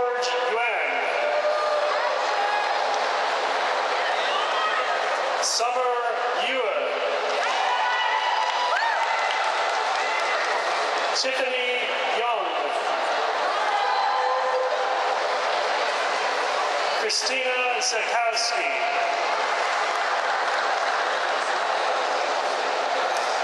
Miguel Saldivar. Adrian Ingram Zan. Brian Robert Zapala Jr. Brian Gerard Cioli. Shannon Zan. Ivy Zhang. Wenrei Zhang.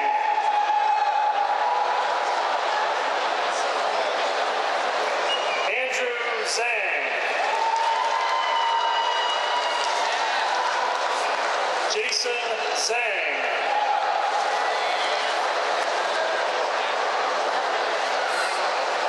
Frida Fangbin Zhao. Emily Zen.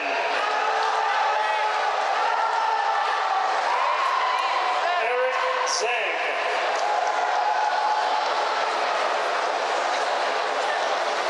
Carolina Zhang. Diana Zhou. Mike Zhou.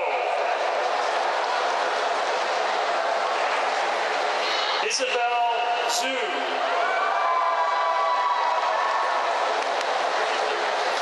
Edward Silverbrand.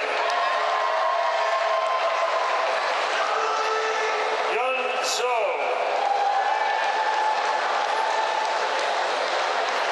Zain Zubi.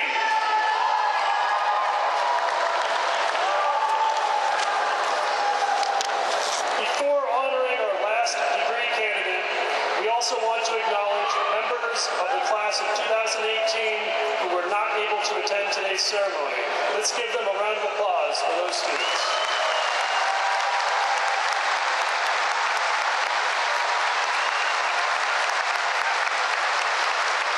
And now, last but certainly not least, we present the final degree candidate for the Bachelor of Science in Economics degree, Kenneth Yee.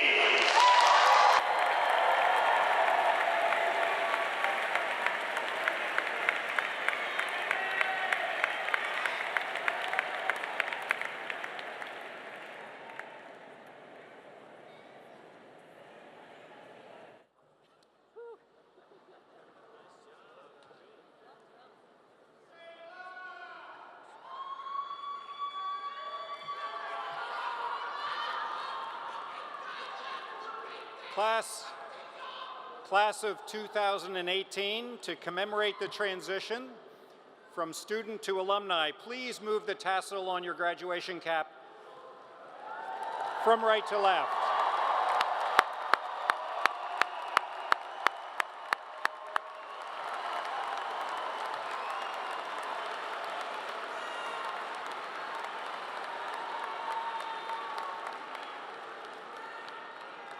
My name is Sam Lundquist. I'm Wharton's Vice Dean for External Affairs. We want you to leave today knowing that there is a whole team ready to care for you in your new life as alumni. We'll care for you as you go forward, embrace you as a member of the Wharton family for the rest of your life, not only staff here in Philadelphia, but alumni volunteers worldwide. Kenny, thank you for taking us back 5 years to the admissions process. Do you remember how good that felt when you were admitted? Well, you may have noticed that this was a very complex weekend where the 2 previous days hosted members of the alumni coming back for their reunions. If you thought your 4 years as students went quickly, I promise you, you'll be back for your 20th reunion before you know it. You will carry the Wharton flag for the rest of your life. It's now part of your personal brand. Thank you for being part of the Wharton community. Your success will lift and strengthen the school.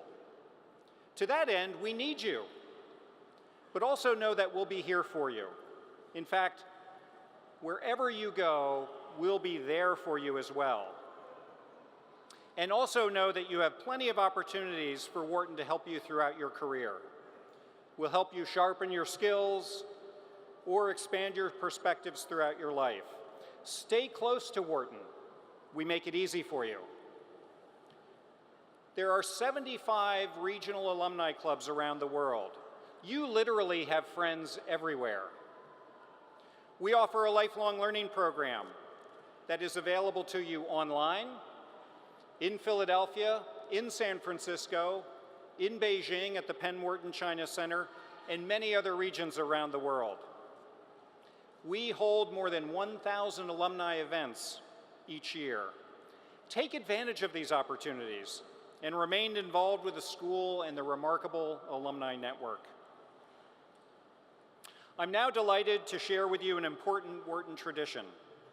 Each year, Wharton alumni who have demonstrated leadership within the Wharton community are extended the invitation to participate in commencement by carrying a flag that signifies their alumni status. One graduate is selected to serve as Alumni Marshal, who will pass the 2018 alumni flag to a member of the graduating class. This year, we're thrilled to have Richard Perlman as Alumni Marshal. Richard is Executive Chairman of ExamWorks, a leading provider of independent medical examinations. He's also a member of Wharton's Undergraduate Executive Board and the Penn Wharton Entrepreneurship Advisory Board. Richard is a graduate of the undergraduate class of 1968, and he's here celebrating his 50th reunion. I'm sure he'll tell you that that goes quickly too. In passing the 2018 alumni flag to Kenny Yee, Wharton undergraduate class of 2018, and our student speaker, Richard is welcoming you to the alumni community. Congratulations.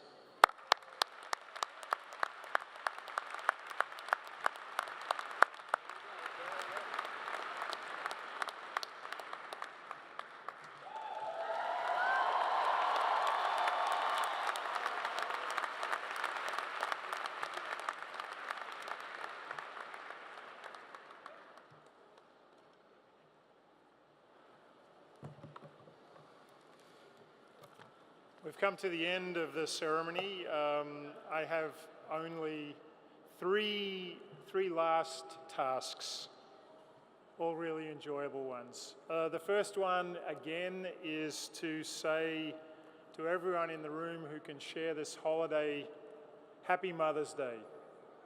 Second,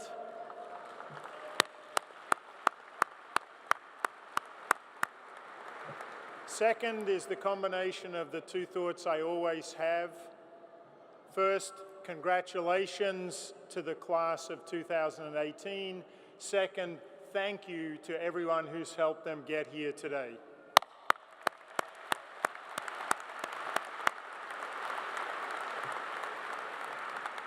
And really last, Scott, are you ready? Scott Ramika, Wharton class 1994, is going to lead us in singing the red and the blue. Scott, please, everyone rise. Please.